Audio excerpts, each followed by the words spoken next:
Well, let's be Boy, honest here. If this it was the last one here to host, then I'd be hosting a lot more.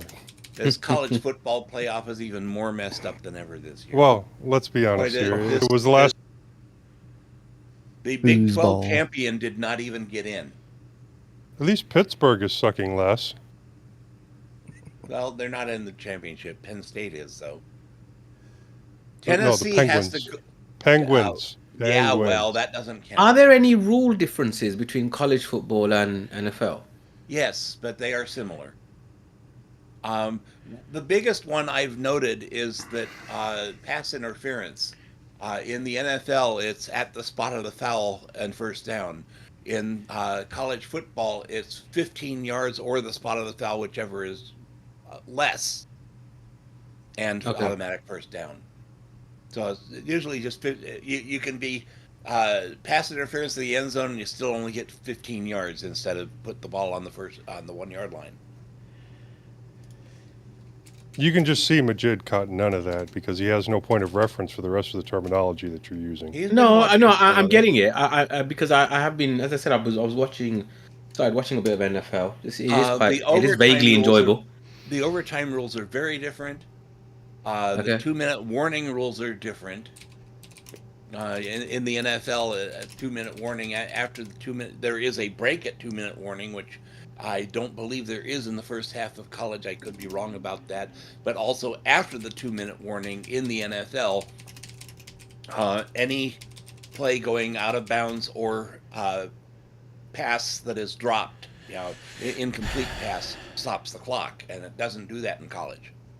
So the only thing I don't know is why do they get 2-minute warnings? Is it just so there's 2 minutes left, or is there? No, just so they can make sure they get the advertising in. Oh, okay. Very cynical, but probably also very Wrong. accurate.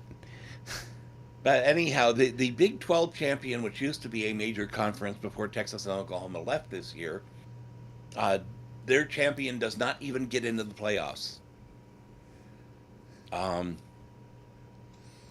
Tennessee has to go through Ohio State and Oregon to get into the semifinals. And Ohio State is Ohio State, and Oregon is the only undefeated team in the nation right now. And has played a decent schedule. It's not like Texas, where the only team they played that was worth anything was Georgia, and they lost both those games. Hey, Bill, are we doing a local recording, or are we just doing Craig? Nah. I'm starting Craig right now. Oh, Forget Craig. you learned about recording. Does everybody hear that one? Yeah. Yes. Yeah. Yeah. Oh, well. Probably went out on the live forget stream everything too. I learned about Audacity now. Right? Yeah. Well, Eric the I don't know. Unready, It's a good question. The guy that gives me my news file, he has both been very sick with liver problems yikes. and lost his job and had to move last weekend, and I haven't heard from him since before last weekend, so there is no Full Circle Weekly News at this time. I see Londoners in the general chat on Discord. Londoner, if you would please let me know if there's a huge difference between their audio and mine. Let's have Londoner put together the script for you. Yeah, it sounds pretty good this time. You're if anything, you're maybe 2 to 5% too hot, Bill. Yeah, you was saying that last time. Yeah, it's just a touch. Audio check. Not as bad as it was yesterday. Audio, yeah, because I'm but so many times in the past, you were like half the well. volume of the other people. I'm using my 320 again, which is probably a superior microphone to what I was using before. Looking good there. That's right. Looking good there. Is that Eric the Unready that you're talking about, Yes. Ross? Eric the Unready. He's had, I don't know if it's liver cancer, but he's been in the hospital for liver problems. And he had lost his job, and he has to move. And he did the moving last weekend, despite the fact that he's been in and out of the hospital with liver problems and lost his job. Man, you guys. And he says they have 61% unemployment in South Africa. That's for white people. Right. So until I get a news, I could do like Leo and just forget that Eric exists and make up my own news, but I'm so bad at I'm that. telling you, have Londoner put it together for you. That would be a nice trick. At least I'd still be getting it from South Africa. Should we get the show on the road, ladies? Oh, is Okay, it that time? are we? Yeah, it is that time. Are we doing silence, or are we just let's going do right it. into it? If for no other reason, then it helps me to find where in the Hey, I recording it still all know how to starts. count. I can do this. Yeah. All right. Let's go for the silence. 3, 2, 1. Beep. Not important.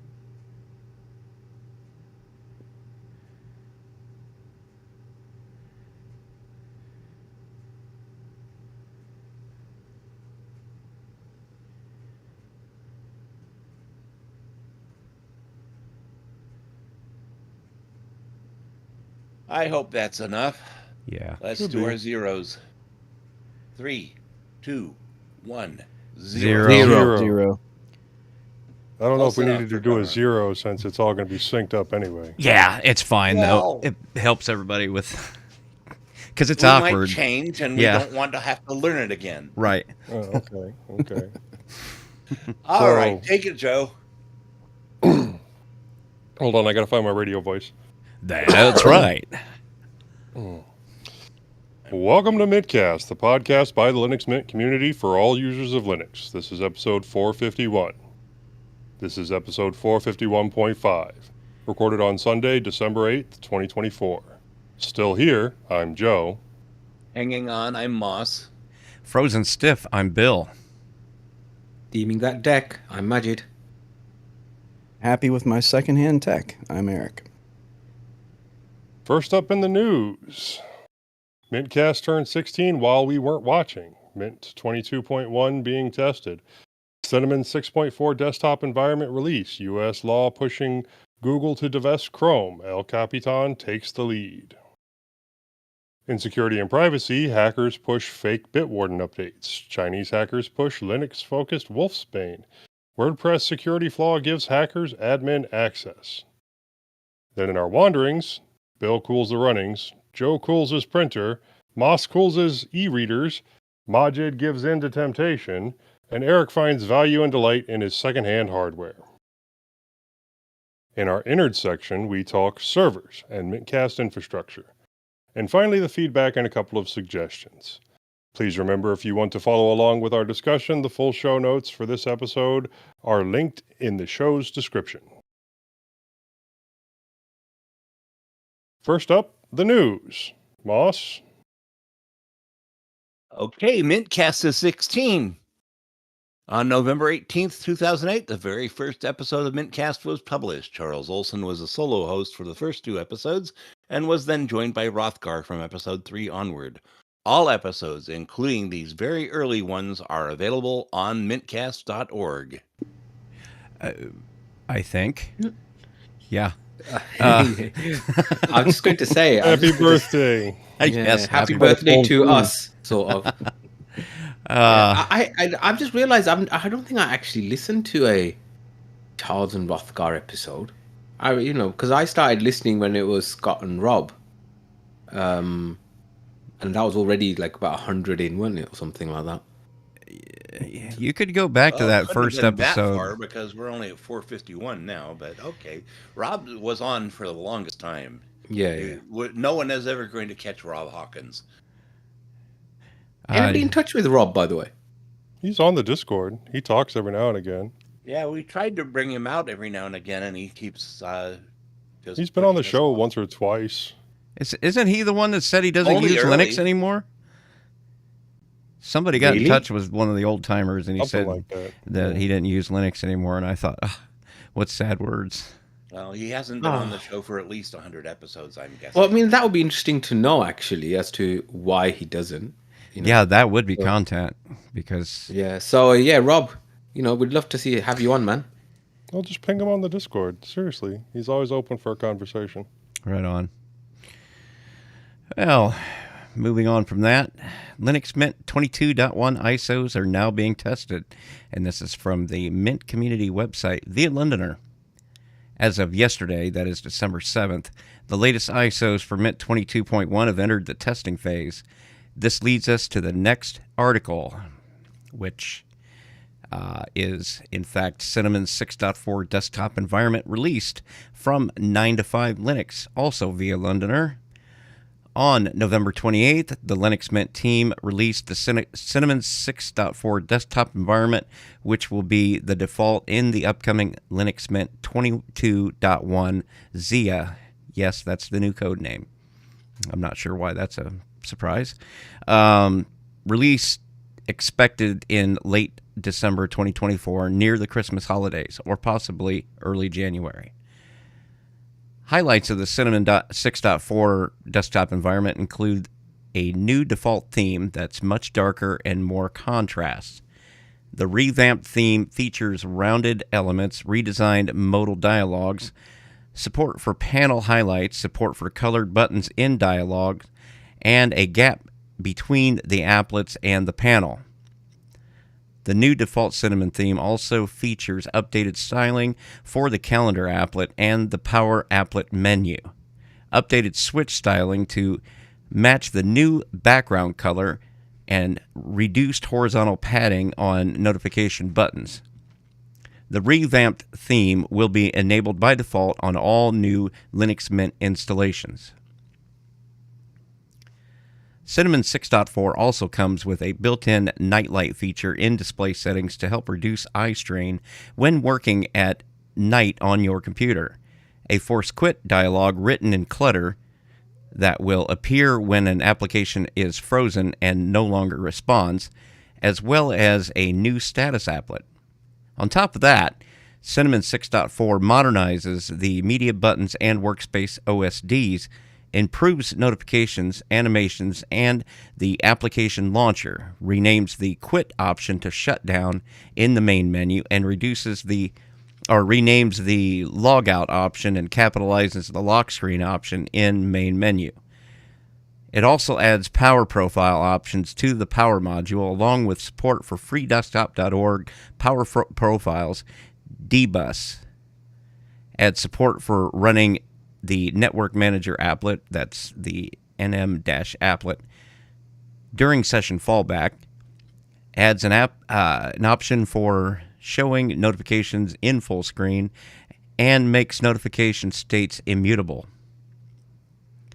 Last but not least, Cinnamon 6.4 adds support for more battery device labels and icons in the power settings, improves previews for JXL, otherwise known as JPEG XL image files, fixes high DPI support for sound device icons, adapts to the new over amplification settings, and adds support for using numpad arrows to navigate the main menu.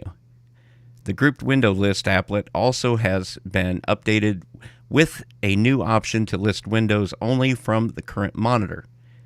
In addition, Cinnamon will now play a volume change sound after dragging a slider, and always shows the panel if a menu is opened on top of it. As mentioned before, Cinnamon 6.4 will be the default desktop in the forthcoming Linux Mint 22.1 codenamed Zia, I suppose that's how that's pronounced, Zia distribution, due out next month. But you should also be able to install it on other GNU/Linux distributions that offer the most recent Cinnamon release. In other words, distros like Arch, for example, via the stable software repositories. So it's just a little bit of polish. So Bill, I've heard a vicious rumor that you run Arch. I've been known to test the waters a time or two. So have you had the new version come through? Well, I'm not using Cinnamon on Arch on the device. I'm only running Arch on two laptops, and one's running KDE Plasma and the other one's running XFCE, although I'm considering moving to something besides XFCE. I can't really decide, though. it's not a pressing mean, issue. You have no room to talk when it comes to Arch. I mean, Yeah, I know. I'm going to add that later. I'm going to mention that. ID Arch. Anyway, but now these all look really interesting, and I've seen some of the articles and stuff like that. One question I had was, I know that the non-mint version of Cinnamon, as in that has had a retouch. It's had some work done on it to try and make it look more palatable. Was that just a theming thing, or does that include stuff like this?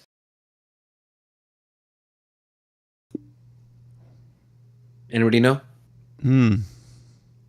That's a good question. Because that'll be interesting to know. I think we're all, Cinnamon is very mature. It's polished. It's spit and polish, as you say. I like some of the new features that they've got here. I now understand, Cinnamon, especially on a traditional desktop, works really well. It would be nice to have a few more kind of laptopy, helpful touchpaddy type improvements, but I wonder. I wonder, because it doesn't make a lot of sense to focus on that until we get Wayland up and running, because then the whole thing would have to be rewritten, perhaps, when it comes to touchpad gestures. But then Elementary have done a lot of those touchpad gestures and touchscreen type things, and they're still running X11. Well, I think Elementary 8 is actually running Wayland. Well, you get a choice between a Wayland. Yeah, you get a choice, and between. They've had to do quite a bit of work. Yeah. So I wonder, that would be interesting to ask one of the developers for Elementary if it was a lot of work porting over some of the touchpad gestures to Wayland, because there was a few things that had to be completely rebuilt. Like the dock they used was, from the best of my understanding, was a fork of the Plank dock, which has been around a long time, but it's X11 only. And that's one of the things they had to completely replace, presumably because it's not Wayland compliant for Elementary 8. So I'd be interested to know how much refactoring or rework they had to do to get stuff like touchpad gestures and that. I wonder if it's just, is it important to the Mint community, touchpad gestures? Probably not. But it would be. Yeah. And I think it would be, and I also think because Wayland handles those gestures in a native fashion. I mean, X11, those gestures were always sort of hacky anyway. And so the way that Wayland does it is much more sort of, unified across. Good. When you say touchpad gestures, are you talking about like scroll? So like the three fingers up, 3 fingers down, 3 fingers left, right. So like bringing up the overview. I think Majid's talking about like bringing up emojis and stuff, or like making a circles to. No, I meant what Eric was on about. Oh, because there has been a lot of work on like doing kind of like your phone does. Finger tap for left click, double tap for right click, slide on the edges for scroll up, scroll down, slide along the bottom for scroll left and right. Those things are important, and you don't usually think about them. Those are pretty. You're inheriting those for free essentially in Wayland. So those all are just inbuilt and consistent across all of Wayland, which before the distros themselves had to do those extra steps with X, whether or not those gestures were enabled, like it was a separate service, like there was it was a whole different method of approaching them, whereas in Wayland it's just a library that's just available. So there's 3 finger gestures. Let's get into that conversation outside of the article, but okay. Like force quit, I thought that was already a function, or is that just a function built into Mint that wasn't built into Cinnamon previously, and now it's built into Cinnamon? Yes, the latter. Yes, exactly. Okay. I was curious about that. But moving on, Majid? Yeah, so US lawyers will reportedly try to force Google to sell Chrome and unbundle Android. This is from The Verge, and it's actually there's been a lot written about it on The Verge and in a lot of the other tech press. I've read quite a lot, listened to quite a lot of podcasts about it as well. So the Department of Justice in America is planning to ask for Google's antitrust trial judge to force the company to sell off its Chrome browser after the judge ruled the company has maintained an illegal search monopoly. This reported by Bloomberg. Chrome is the world's most widely used browser, and the government's lawyers have argued that its use in cross-promoting Google's products is one of the things limiting available channels and incentives for competition to grow. Requirements that officials are preparing to propose include Google separate Android from search in Google Play, but without trying to force Google to sell off Android. Another requirement would say it has to share more information with advertisers and that it gives them more control over what ads appear, the outlet writes. Bloomberg also reports that the officials recommend that the company give websites more options to prevent their content from being used by Google's artificial intelligence products. Finally, they will push for a ban on the type of exclusive contracts that were at the center of the case against Google. Google's Regulatory Affairs VP, Leanne Mulholland, said that the DOJ continues to push a radical agenda that goes far beyond the legal issues in this case. So, as I said, there's been a lot of discussion about this because it's a significant judgment, you know, and Well- the possible rectification measures that Google has been asked to do, in a sense, are very important to their business. They're a search company. They make their money with ads, and that's what Chrome has been their vehicle for doing so, in a sense. And Android. so, Let's and Android, but Chrome is more because Chrome is everywhere, isn't it? I mean, most people. I mean, I don't like it, but let's be honest, it is the world's most used browser. People, it's the first thing people install. But the only time they'll ever use Microsoft Edge, probably, is to Chrome or install Chrome. Chromium variants, and Yeah. it's all still from the same parent. So, But but let's- the whole let- thing is, oh no, go ahead. I'll get to my. I was just going to say, let's keep in mind here that the DOJ is not going to be the same DOJ that it is right now. Right. By the time any of this actually gets to the point that they're making decisions, I don't think that any of this is actually going to come to fruition. Probably. No, I mean, I would have. This sounds like what they call a negotiating target, isn't it? Kind of negotiating tactic of, okay, this is what we're asking, and the reality is that they want less than that. But you start top and you go down, isn't it? When you're negotiating, and so there are discussions about maybe whether Google makes all of its search ads open source in a sense, so that everybody can use it and everybody can hook into it, whatever browser engine you've got. There's all sorts of different permutations. You're right that it's going to be a different DOJ, but this case was started in the last administration. So it was the Trump 1.0 administration that started this. So it's not that it's entirely a Biden administration thing. There is, Right. But something else to point out here is that Google has seen this writing on the wall a long time ago, which is why they created the parent company Alphabet, so that they could start splitting things up and not be the owners while still making all the money. So it's very possible that they're willing to split these things off and then still quasi maintain control of them. What's and to just have them stop be them? separate. Because okay, so what? They're not gonna be allowed to contribute to Chromium anymore, which is an open source browser. What's to stop them from branching off in another company somehow through some screwballery of capitalism and starting up another browser that they're in complete control of? This is a What's to BS stop them half from measure. splitting off a company, but then being that company's main financial resource, and so get told what Yeah. to do anyway. yeah. Okay, we are talking about search. We didn't mention. No one's been talking about Android, which has also been part of that divestiture. It's the same thing where they might be forced to divest Android. Okay, so if they are, then once again they're still the main contributors for it. So And yeah, and you got AOSP. You could branch something else off of that the same way you could with Chrome and Chromium. I mean, We've got And- so many AOSP branches now. I don't see why we'd need another. But Yeah, and maybe you know, we I could mean, One if that you look in real China, Linux. one that Google you can look be at- in control of is what I mean. Mm-hmm. You know, yeah, I mean, if you look at China, I mean, you know, Android there has nothing to do with Google. Huawei is not going to be using Android any further. Yeah, so I think I Is actually think Android that open spinning source? off Is base Android open source? It should be.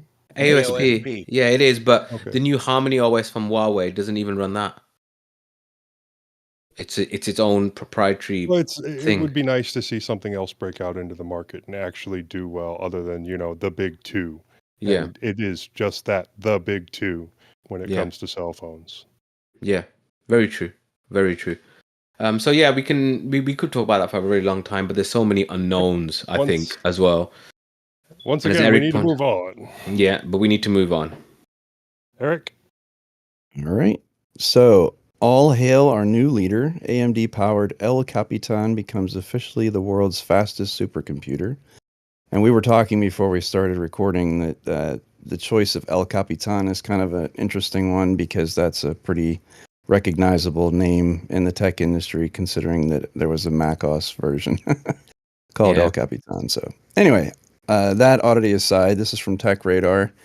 The global supercomputing leaderboard has a new presence at the top spot as the AMD-powered El Capitan takes over prime position to become the world's most powerful setup. With a sustained compute power of 1.7 exaflops and a peak of over 2.7 exaflops, El Capitan knocks previous leader Frontier to second on the list of the most powerful supercomputers in the world. El Capitan was built by HPE for the National Nuclear Security Administration, NNSA, at the Lawrence Livermore National Laboratory to simulate nuclear weapons tests. It is powered by AMD Instinct MI300A APUs and is not only the fastest but also in the top 20 of the greenest computers as well. For perspective, El Capitan can achieve a task in less than 1 second that requires one human to do one calculation every second since the Earth formed, and then again for 9 more Earths. That's a very interesting scale of measurement, but Yeah. okay. staggering. I mean, how would you figure that out? But okay. Who knows? Oh my goodness. So the supercomputer will enable LLNL to significantly improve the ability to predict and model nuclear weapon performance. Thank God we're still spending time on this, right? As the stockpile gets older and newer systems are introduced. This will help LLNL to better understand and make informed decisions for safety. It will also be leveraged for a range of other missions to help understand emergencies such as natural disasters and man-made crises. It does this by providing higher resolutions in 3D modeling that were either not possible with previous machines or too computationally expensive to regularly run. Yep, fastest supercomputer in the world, and we're using it to figure out how we can kill each other. Bravo, human beings. Chaos Oh, theory. goodness. Gotta Yeah, keep the that is priorities just straight. so typical, isn't it? It's so typical, isn't it? Yeah, yep, really is. All Says right, it well, will. on that down note, Okay. take us out, Joe. All right, moving on to security and privacy. First up, hackers pushing fake Bitwarden updates hit thousands of devices with data stealing malware. This is from Tech Radar. Bitdefender has warned hackers are using the Facebook advertising platform to trick Bitwarden users into installing a fake security update that steals personal data and credit card information from businesses and individuals alike. The advert lures a user through a string of redirected URLs before landing them at a phishing page designed to mimic the official Chrome web store. Once downloaded, the malware leaches data from Facebook's Graph API, which is then sent to the attacker via a Google script URL that acts as a command and control center. The fake adverts create a sense of urgency for users, displaying messages such as, "Warning, your passwords are at risk," and using Bitwarden branding to appear as a legitimate advert. Once lured to the fake Chrome Web Store, users then download a zip file that is manually loaded as a Chrome browser extension using developer mode, avoiding the usual security checks that would take place when adding a browser extension. The extension then asks for permission to operate on all websites, modify network requests, and access storage and cookies, allowing it to collect and exfiltrate the data your browser has access to.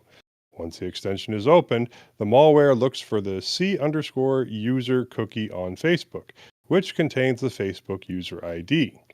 The malware also uses a background.js script to harvest data from Facebook cookies, including information on location and IP address, and uses the Facebook Graph API to extract all of the stolen data to the hacker's C2 server. Are you a pro? Subscribe to our newsletter. I don't know why that's there. Bitdefender recommends that users and security teams keep an eye out for extensions and request excessive permissions, as well as those with obfuscated functions such as chrome.runtime.uninstall.addListener and signatures that request to graph.facebook.com APIs. Users should also double-check the authenticity of an update with the manufacturer, pay close attention to updates pushed through adverts and social media, and use one of the best antivirus services available as an additional line of defense if you're on Windows. While this campaign has since been taken down, the attack shows the potential for malicious actors to use Facebook advertising and social media to push further malware on a global scale. Honestly, it sounds like, when you were putting in this extension, you had to see that you were signing your life away. You had to see that you were going to Facebook at some point. Yeah. Is there anything left that's a positive about Facebook at this point? I mean, my grandma's all on I there, ever that's see. about it. Yeah, exactly. That's it, right? It's still better than X.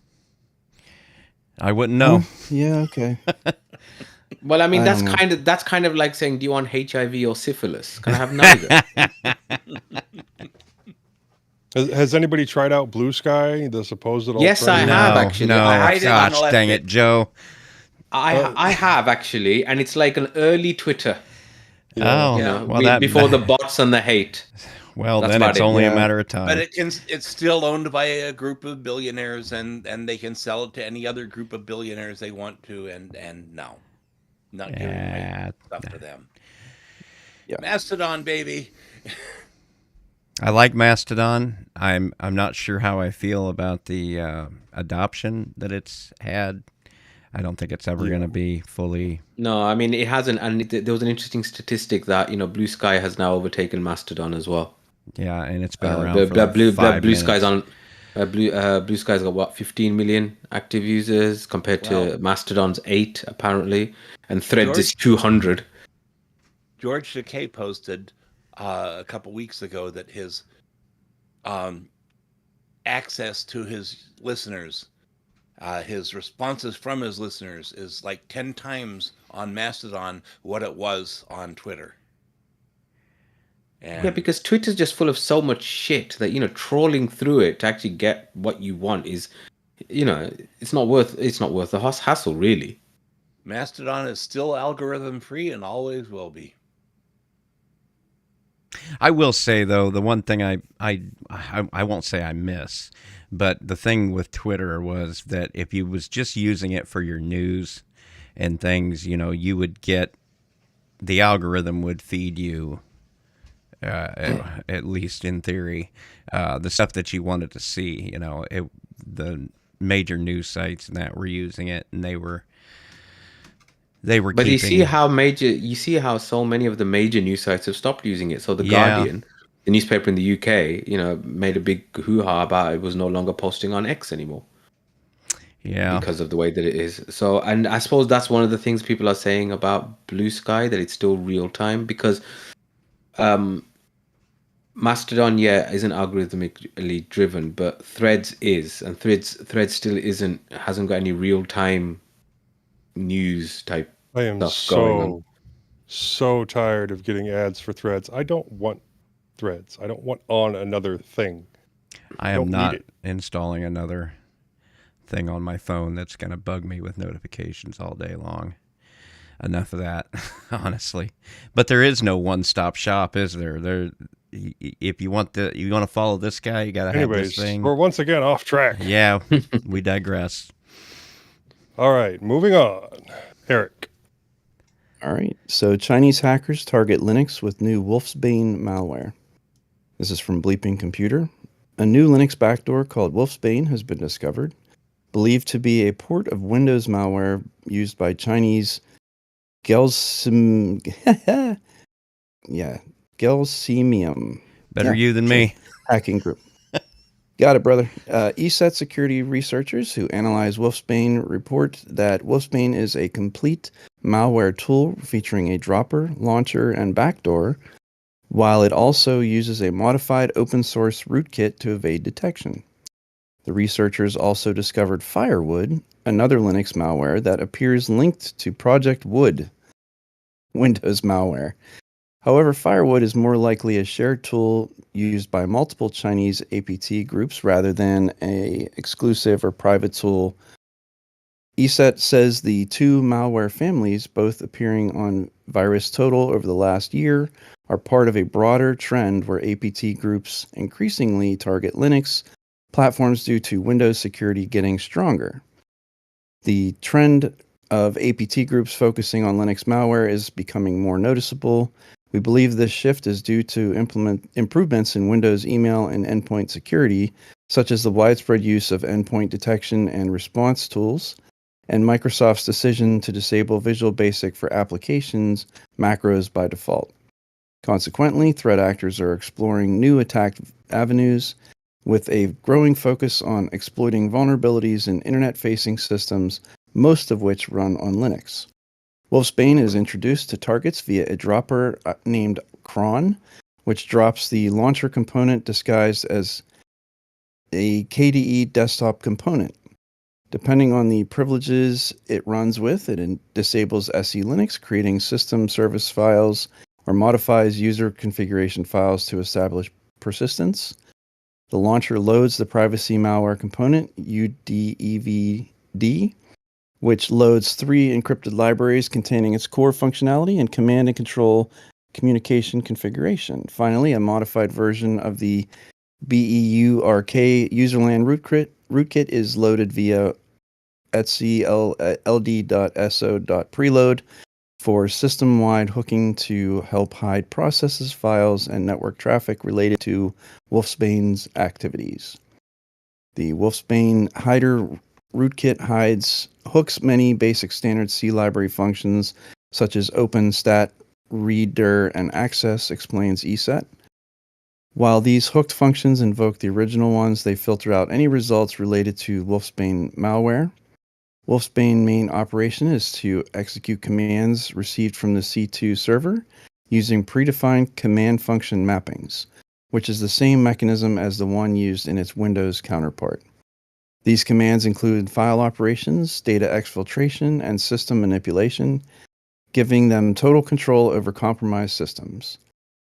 Though only loosely linked, Firewood is yet another Linux backdoor that could enable versatile, long-term espionage campaigns. Its command execution capabilities enable operators to perform file operations, shell command execution, library loading and unloading, and data exfiltration. ESET identified a file named usbdev.ko, which is suspected of operating as a kernel-level rootkit, providing Firewood with the ability to hide processes. The malware sets its persistence on the host by creating an auto-start file, and while it can also include commands in this file to execute them automatically on system startup. A comprehensive list of indicators of compromise associated with the 2 new Linux malware families from these latest campaigns are available on this GitHub repository, and there's a link in the show notes. So you just didn't want to say Gelsinium, did you? I was not going to. Nope. Sorry. You know, I have to wonder in this upcoming shift in dynamics between, the relations between China and, potentially the United States. Like, what are we going to see in terms of escalation in these? Because I mean, it's almost like I was trying to explain to my daughter the idea of mutually assured destruction. And I kind of feel like we're heading there in some ways with the way that we've kind of got a stranglehold on, it's like each nation has some amount of, malware and command and control and like different, compromised systems to certain levels. And, is it going to be the same sort of thing where it's basically like, we know that there's enough of damage that they can do to us, and we can do an amount of damage to them, and does that then keep us from ever really pulling the trigger on like taking out infrastructure or going on some like sustained literally out in the open campaign? I don't know. I mean, what is the end game here? Is it just to be able to say like we have the ability to mess things up, but we choose not to? Or again, we know that that we have these capabilities, and we know that you have these capabilities, and I don't know. I guess I don't quite.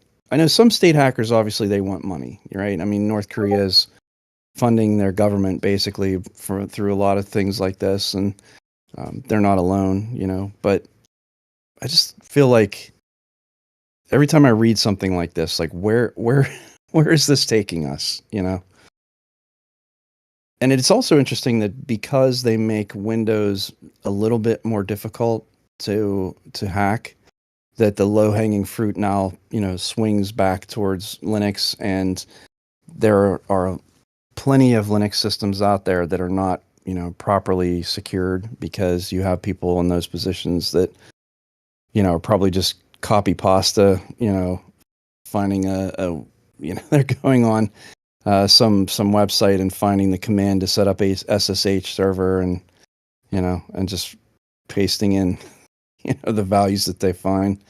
I don't know. I mean, I certainly saw lots of that in my time in IT. So that was a whole big rambling statement. But I do kind of wonder, like, where does this go? What's the point other than to just say we can do it? All right. Dangerous times, I think. Don't really have anything to add to I guess. that. So, No. Majid? Yeah. All right. Okay, security plugin flaw in millions of WordPress sites gives admin access. I think I might have been hit by this, actually. From Bleeping Computer, a critical authentication bypass vulnerability has been discovered impacting the WordPress plugin Really Simple Security, formerly Really Simple SSL, including both free and pro versions. Really Simple Security is a security plugin for the WordPress platform, offering SSL configuration, login protection, and a two-factor authentication layer, and real-time vulnerability detection. Its free version alone is used in over 4 million websites. WordFence, which publicly disclosed the flaw, calls it one of the most severe vulnerabilities reported in its 12-year history, warning that it allows remote attackers to gain full administrative access to impacted sites. To make matters worse, the flaw can be exploited en masse using automated scripts, potentially leading to large-scale website takeover campaigns. Such is the risk that WordFence proposes that hosting providers force update the plugin on customer sites and scan their databases to ensure nobody runs a vulnerable version. 2FA leading to weaker security. The critical severity flaw in question is the CVE 2024-10924, discovered by WordFence's researcher Istvan Martin on November the 6th. It is caused by improper handling of user authentication in the plugin's two-factor REST API actions, enabling unauthorized access to any user account, including administrators. Specifically, the problem lies in the check_login_and_get_user function that verifies user identities by checking the user ID and login nonce parameters. When login nonce is invalid, the request isn't rejected as it should, but instead invokes authenticate and redirect, which authenticates the user based on the user ID alone, effectively allowing authentication bypass.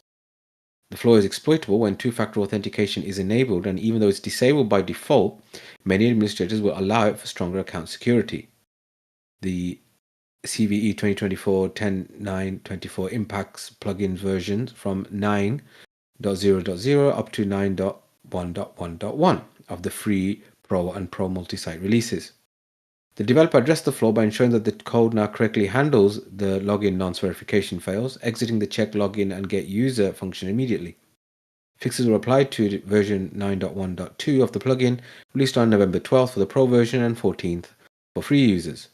The vendor coordinated with WordPress.org to perform 4 security updates on users of the plugin, but the website administrators still need to check and ensure they're running the latest version, which is 9.1.2. Users of the Pro version have their auto updates disabled when the license expires, so they must manually update 9.1.2.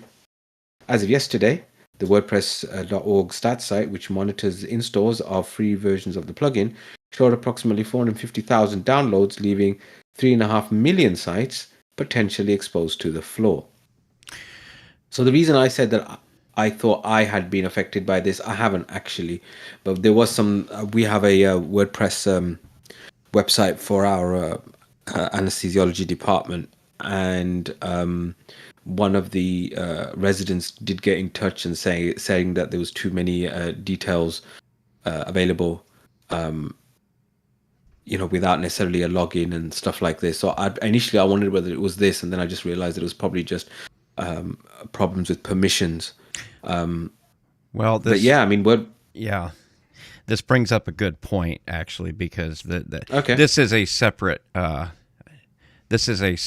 plugin that you have to download and install, and I have actually used it in the past when I was learning SSL and how to set some of that up. And this plugin is kind of a shortcut to get some of that stuff working without actually, learning anything. And it kind of bothered me that this was in place. The point with WordPress and its plugins is that every single plugin you add to WordPress is another attack surface that you put on your website. So when it comes to things like SSL, it's always anything security related. It's always going to be better to learn these things yourself, understand how SSL works, what SSL is, what exactly, and how to implement it yourself. In the case of our site, for example, and I'll get into this, it's actually sort of relevant to our innards. In our case, let's hold off on that until there. Well, I just wanted to say this and then move on. That in our case, when it comes to SSL, instead of doing something like this, I kind of learned how to do it, not necessarily the hard way, because we are using Docker and it's got its own layer in between. But I put Cloudflare in place, because that's kind of what they do. Leaving your opinions of Cloudflare as a company aside, But to go back to my point, every plugin you use on WordPress is going to add another way for potential attackers to get at your website. And the more stuff you've got on there, the more you're going to want to try to avoid having all these attack surfaces. So yeah, that's my little 2 cents worth of free advice. So it's kind of like if you know the tools and can do it yourself, that is a better way of doing it rather than relying on something else, which itself could be an attack surface. Have I understood that correctly? I mean, you should be able to rely on the people that work on these things, but at the same time, understand that you can't just put these things in place and then just leave it go and never pay any attention to it again. You need to, if you've got a website, and it's especially a website that other people are accessing and getting information from, you want to stay up on these things. You want to make sure that any plugins you have installed are being updated. Use the automatic updates. If you can't, then make sure that you're checking to make sure that they're up to date regularly. My opinion is, when it comes to things like SSL, yeah, learn how to make that work yourself if you can, because it is that important. I mean, that's your encryption layer. That's your kind of keep safe layer between you and the rest of the internet. So it's worth at least trying. to figure it out on your own. What was you going to say, Eric? I was just going to say the problem with something like this is whenever you go to, the WordPress plugin repository and you look and see, I mean, it's reasonable to assume whenever you sort or look for a solution to a problem that you find, a plugin that has, especially like this, like 4 million users, and you think, all right, these guys have got to have it together, right? I mean, there's got to be somebody, checking and double checking and triple checking to make sure. I mean, if your plugin is called Simple Security, you are promoting yourself to people who don't know the proper way to secure their websites. Mm-hmm. And then if you aren't being that turnkey solution, then you're not helping. You're actually making it exponentially worse. The problem is that, so I appreciate that WordFence and companies like WordFence exist. They do offer a service, but they also do tend to do a lot of sort of panic mode marketing, if you will. I think that they like to sort of fan the flames, if that makes sense. WordPress itself comes with a pretty robust, security sort of in place, and you can unfortunately undo a lot of that just simply by installing the wrong plugin. And that's true too. WordFence is one of the more reputable ones, but it operates under that same auspices as like, this is a turnkey solution for your security, and so you have to trust us to do it properly. And it's if you go on there and you see that 4 million people are using it, and then to have the worst vulnerability in their 12-year history, because reading this sequence, I mean, hell, I'm not even a security auditor or a developer, but if someone hadn't noticed that this was the behavior, like, this is inexcusable. You know what I mean? Like, this isn't even like in the realm of, oh, it's a corner case or, something that, couldn't be abused easily, so that's why it wasn't obvious. Like, this is just reading the sequence of events where it's like, if it doesn't authenticate, it isn't rejected as it should be, but instead invokes authenticate and redirect, which just authenticates the user based on the ID alone. What? Like, how is that even like in any realm of Right? How did that make it through any type like of audit? exactly what development and is it one person in the basement doing this, or is it like a team of people that, I don't know, like when I see stuff like that, it Is but to Bill's very point, possible that it is one dude in a basement doing this. It Yeah. is. I mean, this is why I have for years said, yes, it's great that we have we have the ability to self-host. I love that there are ways to do that, and people have the ability to do it for themselves. But the idea that people can just take a server project or something and stick it on either a shared host somewhere or their own hardware and then make it accessible to the internet, like, I can tell you, when you stand up any kind of a server, and Bill will tell you this too, like, within seconds, there are already things hitting it. Immediately, there are scanners and bots. Like, it's Crawlers. the world is so polluted by this, like, just layer of bad actors that even if you don't have like a good default set, like, you can get exploited within seconds of turning it on. Like, that's how bad it is. Mm-hmm. And I just think the idea that people self-host or they just can give you, oh yeah, just take this and go rent a cloud or a cloud server somewhere, and I don't know. I just feel like at this point, and this was something I was willing to do for a long time, and I'm sorry to get off on a tangent, but I mean it's something that you have to be diligent about. Like Bill said, like, this is not a set it and forget it. Like, you have got to be constantly watching stuff, but this is inexcusable simply because people thought they were doing the right thing by using something like this, and then to have it fail so spectacularly. Anyway, all right, Joe. All right, get us out of let's this. move on. Next up, bi-weekly wanderings. Bill, over to you. Well, yeah, not much to report this week. The American Thanksgiving holiday is come and gone. I've never really been much for holidays. I'm sorry to say, throughout my adult life anyway.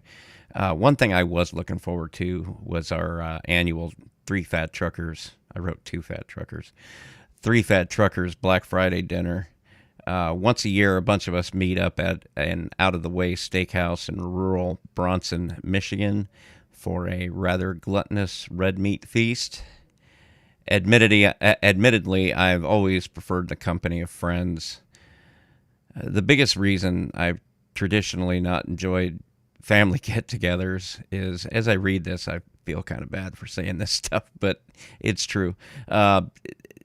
I haven't really enjoyed them because of the anxiety over possibly offending people with my personality. It is a thing for me. At least around friends, I'm around near like-minded people who may better understand the rhetoric, if not partake themselves. I suppose the military and trucking world is kind of conducive to this culture of folks giving each other a little crap. No, really? Yeah. And, you know, if we tug at you a little bit, it's because we like you. It's because we see you as an equal. We enjoy spending time with you, you know. And if we don't like you, we just don't talk to you. It's physics. It turns out not everyone is able to shoulder said crap. It stresses me because I really don't want to hurt people's feelings, though at the same time I do wish people would stop being little weenies.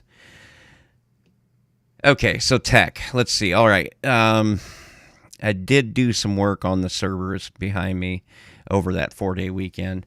I decided to remove some PCIe cards that weren't doing anything except just kind of sipping electricity. I got rid of a couple of cards that I put in to make the USB 2 ports on top of the server cabinets work, and that was just useless.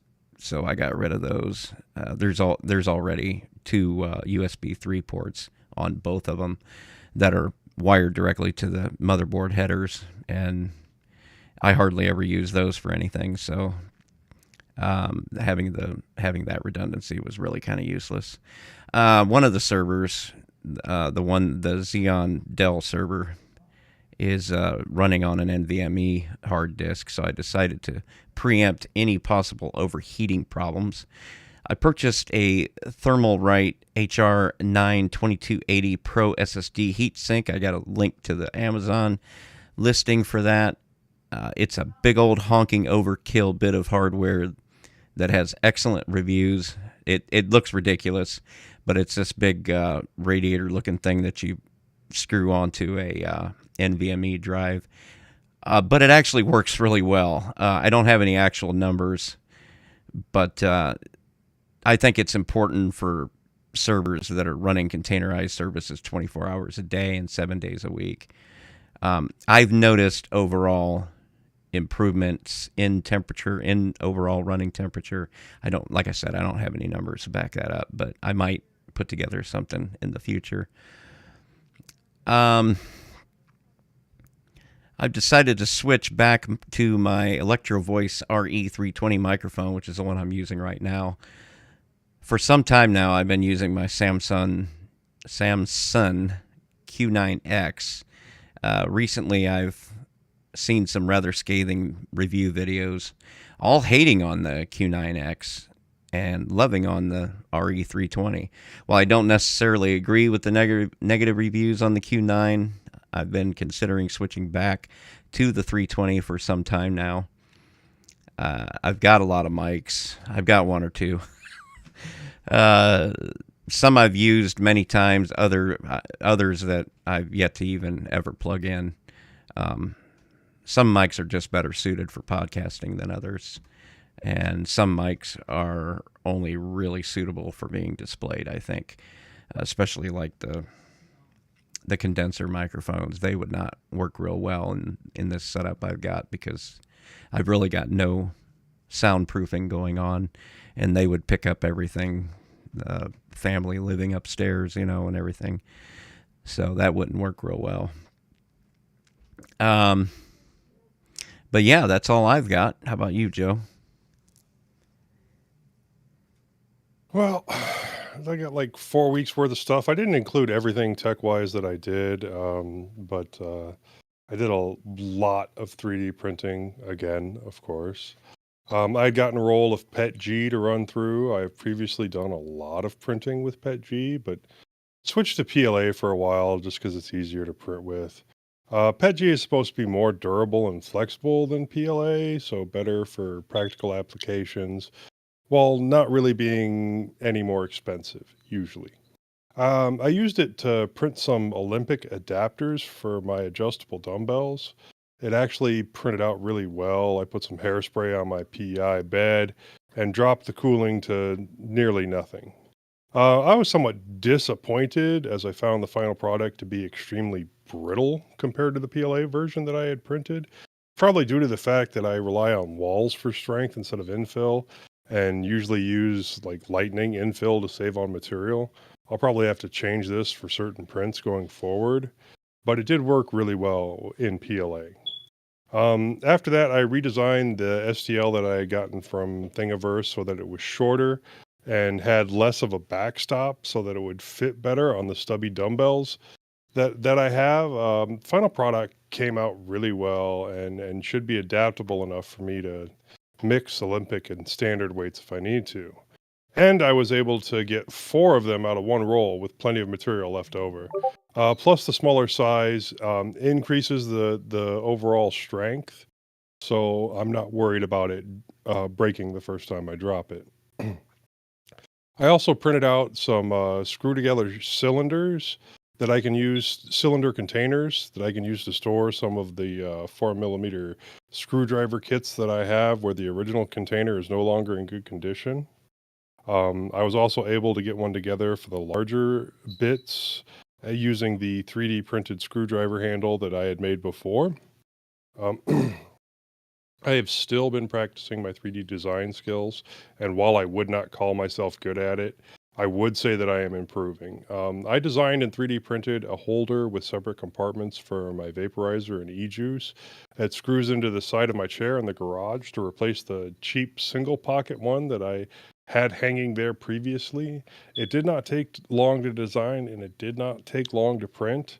But I started the process with a negative space in Tinkercad, which made the whole thing super easy. I have also been just watching several YouTube videos on the topic of 3D design and have found some interesting things that'll help me in the future.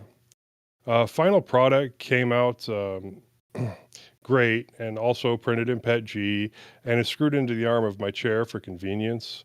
I also love how my prints are coming out right now, really smooth and just very precise. So I'm enjoying that, or I was enjoying that.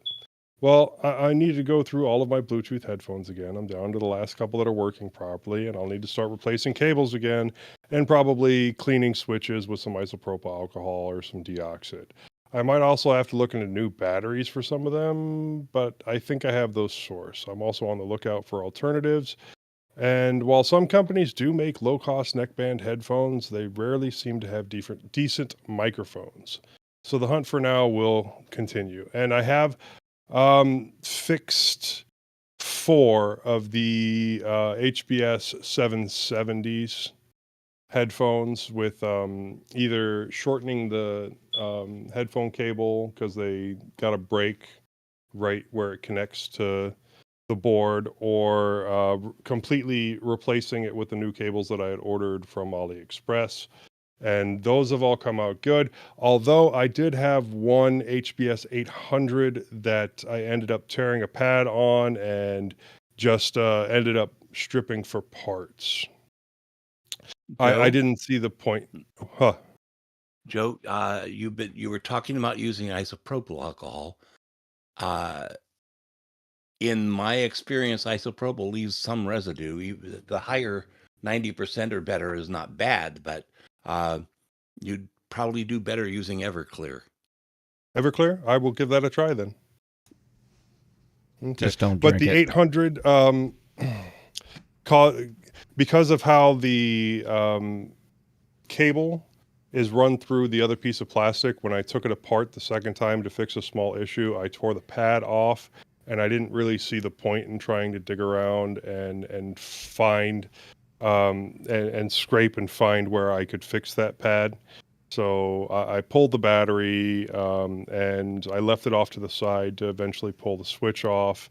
And I'll probably either keep it around to fix a different one of the 800s, or eventually I'll just throw it away. Now I'm still on the lookout for a new SPC or mini PC or two to replace my previous DNS sinkhole and WireGuard build that died. I was thinking of getting something similar to the machine that Moss had me fix a couple of weeks ago, the M700 Tiny, which I think I could set all that up on and still use it as a set-top box. But in the meantime, I'm thinking that I should get a Docker setup running either on my server or on my gaming laptop. I rarely use it for gaming anymore since I got the Steam Deck, and I would still be able to do a lot of the things that I normally do by moving around another monitor. And like I'm using it for podcasting right now, but that's really all I do with it anymore. Found out.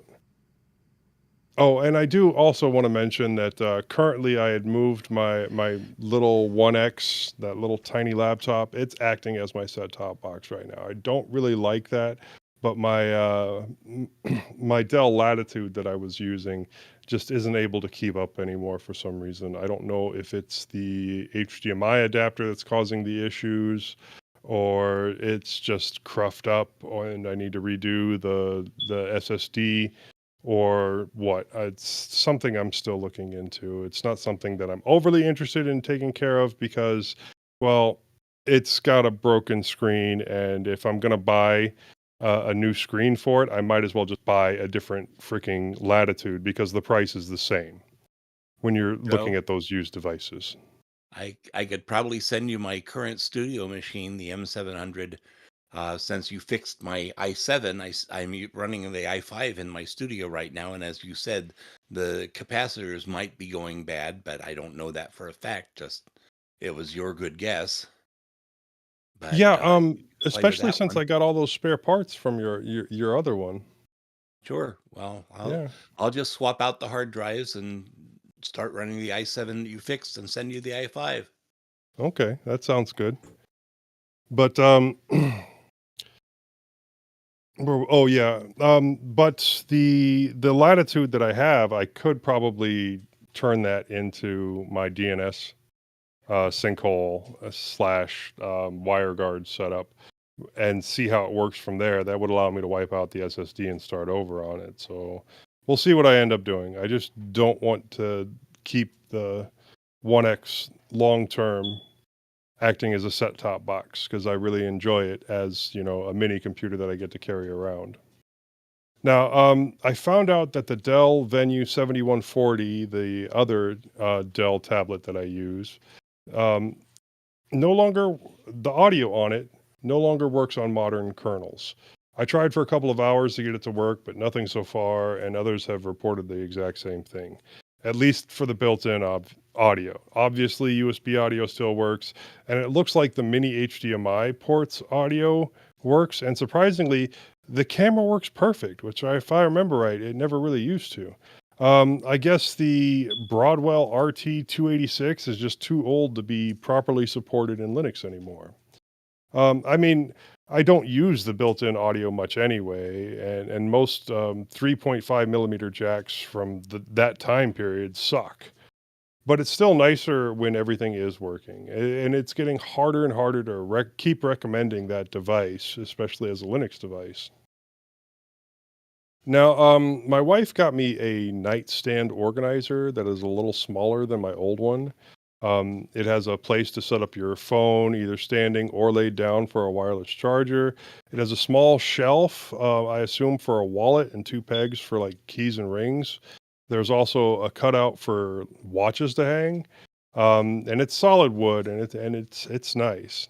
It's pretty cool, but needs some modification to be useful for me. So I took the design that I had for a watch stand for the Galaxy Watch 5 charger and modified it so that it would slide over the watch hanger that is on the stand. Took some measuring, but it worked pretty well on the first try. Um, Next, the phone holder has a slot for a USB cable, but it does not hold it into position, and the slot at the bottom of the angled holder is not wide enough to properly fit my phone and the case. So I designed a block to fill that bottom holding slot and then created a lip to go through the USB slot that will press fit into place around the current hardware. I also created a channel to hold a USB cable into the proper place so that you can just slide the phone directly into place and it'll hold it there. Um, it actually works really well, and I've been using it for about a week now, so I'm happy with how it turned out.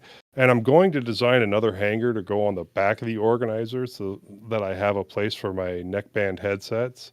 And I want to design a slotted tray for my old challenge coins from the military that fits into the wireless charging slot that is there. Probably with some room left for a little tray for earrings and rings. And then I might just move my ring holder onto it and have a redesign for that, and then use the pegs for like hair ribbons or something. Because, got to have them for the beard. Okay. That's really all I've been up to. I know it sounds like a lot, but it is, almost 4 weeks worth of stuff. So, Moss? Well, all right then. I haven't been feeling well the past several weeks. I almost canceled being here just for general malaise. I'm considering taking yet another sabbatical. I have had only 2 days of work the past 4 weeks, which is good for my energy levels, but bad for our finances. And I have withdrawn my application to attend Eastern Tennessee State University as the current political situation is not welcoming to either me or my intended studies, nor is it helping my energy levels. So whammy. My Pine Tab 2 stopped working just as I was getting deep into the second trilogy by former mintCast guest Ken McConnell. It started to boot, got to the lock screen, I entered my password, it loaded Plasma, loaded the login box for my Wi-Fi password, and then booted down before I could either enter the password or close the box, as I don't need Wi-Fi to read a book on the device. I was told in the Pine Tab group that it sounded like the battery wasn't charged enough. I'd had it plugged in lots in the previous couple of days, and after more troubleshooting, I put it back in the keyboard/case and plugged it in, and 6 hours later it was fully charged and working again. I haven't had a problem with it since. So, bleh. Diesel Nutjob released a new Debian version for the Pine Tab 2 featuring the 6.11 Linux kernel, the Dank build. It's running Plasma Mobile instead of just Plasma Desktop. He figures that runs a lot lighter than Plasma Desktop, but it also makes some other issues. I installed it on my Pine Tab 2. Believe it or not, I think I like the Arch version better. As I said, the Debian version boots mostly. I have to learn to talk again here. The Debian version boots to a mostly blank screen, which you have to slide left to get into the program manager. Also, the pull-down menu, which includes things like logging into your Wi-Fi and shutting the system down, is not shown. You have to know to pull it down from the top right corner. I guess if you've been using Fosh on your phone for a while, you know these things, but I'm not one of them. In the Arch version, everything looks like a normal desktop. So I'm inclined to go back to Arch. Just I haven't been. The last time I used Debian, I figured out how to put Plasma Desktop on here. This time I haven't. So my lack of technical expertise is showing. But I do like the tablet. It's kind of heavy for what it is, but I like the tablet. My Pine Time is still working for what I need. No, the accelerator doesn't seem to work, but I'm not counting my steps anyhow. So now I'm going to have to load up all those books onto my new to me Kindle Oasis, mentioned last episode, which is working just fine. Which also brings up another point. Why is it so easy to add books to your Kindle reader, but nearly impossible to take them off for storage? You can remove them, but you can't store them. You can assume that Amazon's going to remember what you bought and bring it up when you need it, but that's not the same thing as having it accessible offline. Okay, calm down. We had the power steering motor start to go out on our Hyundai Elantra. We had to take it back to the shop 3 times for this, as the wrong part kept being sent, but the third time was indeed the charm. And one of the tie rod boots on my Mazda 2 is starting to deteriorate, although the mechanics say it could wait a month or 4. Apparently, you can't replace the boot. You have to replace the whole tie rod, and it doesn't make sense to replace one and not the other, so it's about $360 repair. My 72nd birthday also happened since the last show, and my wife and I celebrated our 8th anniversary. You know what they say, the 6 times the charm. In terms of celebrations, I have only 3 more episodes of mintCast to do before I move into 4th place on the hosting list, but will my health hold out long enough? Tune in next episode to see if I'm actually even here. I think that's it for me, unless you guys have some comments. Otherwise, I can pass it to Majid. Well, I hadn't been aware of your birthday, so happy birthday. Yeah, happy birthday. Happy birthday. I have And no happy idea anniversary. how old this is. Yeah, 70. People aren't used to hearing about someone being 72. When you're 72, most of your friends are dying or dead. You don't go to weddings anymore. You go to funerals. Yeah. You're just a ray of sunshine, aren't you, Moss? Seriously. Well, depleted energy does that to a person. Yeah, okay. All right. Go for it, Majid. Okay then. I haven't been on for a couple of weeks, so this is really not really a bi-weekly, but more of a monthly. So after my epic fail with trying to shoehorn a gaming PC into my mum's old tower, I decided that all of these attempts to trying to get back into gaming, whether it was buying a Bluetooth controller for my tablet, loading Steam and Xbox Game Pass on my Ryzen machine, having an Xbox Series S, which I got a couple of years ago and have sold on, but amongst others, were really attempts to avoid buying a Steam Deck. Hence, I bought a used Steam Deck OLED through an interest-free deal via Klarna, where one of these fintech website thingies. It arrived yesterday, and I'm busy loading up some games on it as I don't have the most extensive Steam library. It's probably going to take me a while to get a hang of the controls. I was worried that the 720p screen would be an issue because we've got so many devices now that are 1080p and QHD and etc. But it seems to be good so far. There are more details on that building a rig experiment on the Linux OTC episode Asus of Theseus.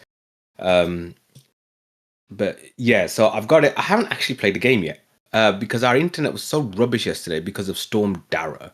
It's taken all that time just to sync up my library, Steam library. So yes, I mean, I think Dale has got me in touch with a Discord server, which is full of Steam Deck aficionados. I know Joe here is one, so I've been asking advice as well. From that, the games I've got so far, specifically for the Steam Deck, have been Hades, Witcher 3, and a couple of others. Okay. I really do enjoy our OTC episodes because I love the way the old conversations go from the sublime to the ridiculous. I mean, I think the last time we were having a conversation, it started off on religion and ended up somewhere else. So it's always good fun. A colleague at work is looking for a device for his son's birthday, which annoyingly comes near Christmas time, and he has to get 2 sets of gifts. So I managed to get him to buy the Lenovo Mix 520 tablet, which I had. It wasn't really getting used. He wanted Windows on it, and even though I was running Fedora on it, and although Windows has got a lot easier to install than back in the day, where basically you had to block out an entire day of your weekend, it still isn't an easy process, and it's took me a good couple of hours. I've already decided what my next distro hop is going to be, and it's going to be the new Elementary OS 8. The only question is which device. Do I put it on this podcasting rig, or do I put it on my laptop? And since we were doing this episode today, I thought it might not be the best time to be doing a distro hop right before an episode. So I might do it tomorrow rather than today. Yeah. You sort of invoked a comment on me here. How easy it is to put Windows back on the machine. Have you ever tried putting Android back on a phone. I haven't been able to figure out how to do that. Yeah, I did manage that actually. When I had a OnePlus 6, which I had bought specifically because I wanted to try Ubuntu Touch, and after all the hours of this, that, and the other, and I thought I'd actually bricked it, and I thought it was dead, and I was actually about to just throw it into landfill, and then I managed to somehow get I was going to call it CyanogenMod Lineage onto it. 14. So I Well, did manage, yeah, but I got but it this wasn't 3A fun. I got this Pixel 3A XL that I ran Calyx OS on it very nicely. I Mhm. tried to put Ubuntu Touch on it, and I could only get it to, you know, reinstall mode. And I wanted to give it to a friend, and then I remembered I didn't have Android on it, and I could not find anywhere that could tell me how to put Android back on it. So I don't know whether it's a uh, whether it depends on which version of Android you're trying to get on, and which ROM you're trying to put on. I wasn't able to put on the stock image. As I said, the only thing that worked was lineage, which Okay. is good enough, and at least I saved it enough that I was able to then palm that off to someone else as So well. Windows is doing one thing more right than Google. Okay, well, yes, I suppose. I'll let you get back. Yeah, I mean, Well, you're not supposed to be messing around with your Android operating system. Those devices are just meant to be used and thrown away. Sorry, that's the way I feel about it. So yeah, so I'll probably, by the time we get to the next episode, I'll probably be on Elementary OS 8. Although as I said, I haven't figured out which device to do it on. I've also mentioned that I got a Snapdragon Elite laptop, which is another interest-free purchase. Damn you, Black Friday! Why the hell do we do Black Friday and Cyber Monday? We don't even do Thanksgiving. Tell us about it then. Yeah, well, it's a damn good device. It runs Windows, which is a problem. Yeah. There isn't a proper Linux distro release yet, although there is an alpha of Ubuntu 24.10 around. Battery life is really good. I mean, it's really good. I mean, I've charged that thing like twice in a month. It's and it's got it's a Lenovo Yoga Slim something, and it has got a very good screen actually, which I'm enjoying watching Dave the Jackal on. As I'm using that a bit more, I do miss the it just works of Linux. I mean, I know we complain about Linux having all these paper cuts and stuff like that, but it's still not anywhere near like the randomness and the random errors that you get with Windows. And I'm not even talking about the specific issues around the fact that it's an ARM device rather than a x86. You want to transfer some files to a USB, do it on Mint, on an old box, it takes an X amount of time. Do it on this brand new shiny Windows thing, takes about 3 times longer. And for reasons I don't know, it decides to slow down, then it decides to stop, and then it starts to come on again. So I mean, you'd think a multi-billion-dollar company could do better, but then I suppose I'm just being a bit naive there, really, I think. But that's Microsoft for you, isn't it? On the plus side, I did find that LibreOffice has a specific ARM version, and it works really well. And I find it very good for editing PDFs. I'm at the moment in the midst of writing guidelines for our pediatric pre-assessment service, and it's making life a lot easier. Having complained about Black Friday, it was a little bit lean for me this year. I managed to control myself in some way, shape, or form. I mean, I know it doesn't sound like it, but previous Black Fridays are really gone to town, right? The only real deal I got was this CMF Watch Pro. So this is great, fantastic radio again. Man shows something on video on a live stream. It's a steal at £50. I mean, yes, it's limited. You can't use it for payments. The notifications are a bit hit and miss. I do worry about the security because it hasn't even got a lock screen at all. But the battery life is measured in weeks. Again, I've charged this once since I've had it. And I went for the kind of Apple Watch-esque rectangular thing form factor, just because the other ones that I've got are not like that. I still prefer my OnePlus Watch too. I still much prefer that, but for £50, bloody hell, it's brilliant. It's nice to know too that if you had to like go somewhere for days at a time, that you just wouldn't have to mess around. Oh yeah. I mean, trading. yeah. I mean, if I was going, say I was going away for a weekend, I wouldn't take its charger. You know, just no point. I think I might have mentioned last time about, and when we were talking about headphones as well, about the different streaming services that I had been experimenting with. I think I'm going to stick with Tidal. The features of YouTube Premium, such as the lack of ads and background play and whatever, you can do all of that if you've got Brave browser and a ad blocker going. And I didn't actually like the quality of YouTube music, and it was a little bit buggy as well, which is ironic considering that it's a Google product. And so yeah, I've stuck with Tidal, and I've got some decent headphones, both wired and wireless. And so I've been listening to the new Linkin Park album on there, and the new music from Killswitch Engage. It's nice to see Killswitch back. The aptX codec seems better than the LDAC when it comes to Tidal. I'm not entirely sure why, because I know that Sony have a deal. Sony are the ones who developed that codec, and they also give like preferential plans for their devices with Tidal. But anyway, it seems to be better. It does mean use a lot more mobile data when I'm out and about, though, because obviously these FLAC files are bigger. I might. I just have to keep a little eye on that when I'm out and about. Going on to television, I finished Citadel Diana on Prime, which is basically an Italian drama in the Citadel universe. Fine. It wasn't the best ending in the world because it was just a cliffhanger for the next season. I mean, there needs to be some kind of resolution at the end of a series, I would have thought. But I mentioned Day of the Jackal. So Day of the Jackal's on, I think in America it's on, is it on Paramount or is it on HBO? I'm not sure. Here it's on Sky Atlantic. It's bloody good. I mean, so Day of the Jackal is a novel series, I think by Frederick Forsyth. I can't remember off the top of my head. It was famously made into a movie in the 70s, which, did it have Steve McQueen in? It might have. Anyway, now it's a series. It's really good. It's one of these kind of shows you can binge and switch off from the world. And actually, when I was thinking about that, I think that's what I do a lot, really, when it comes to whether it's television, music, technology, podcasts, meeting you fine gentlemen and Joe. I think I do work in a very high pressure situation, and I need to switch off mentally. For example, recently we had a child who died in our ER, and I was there.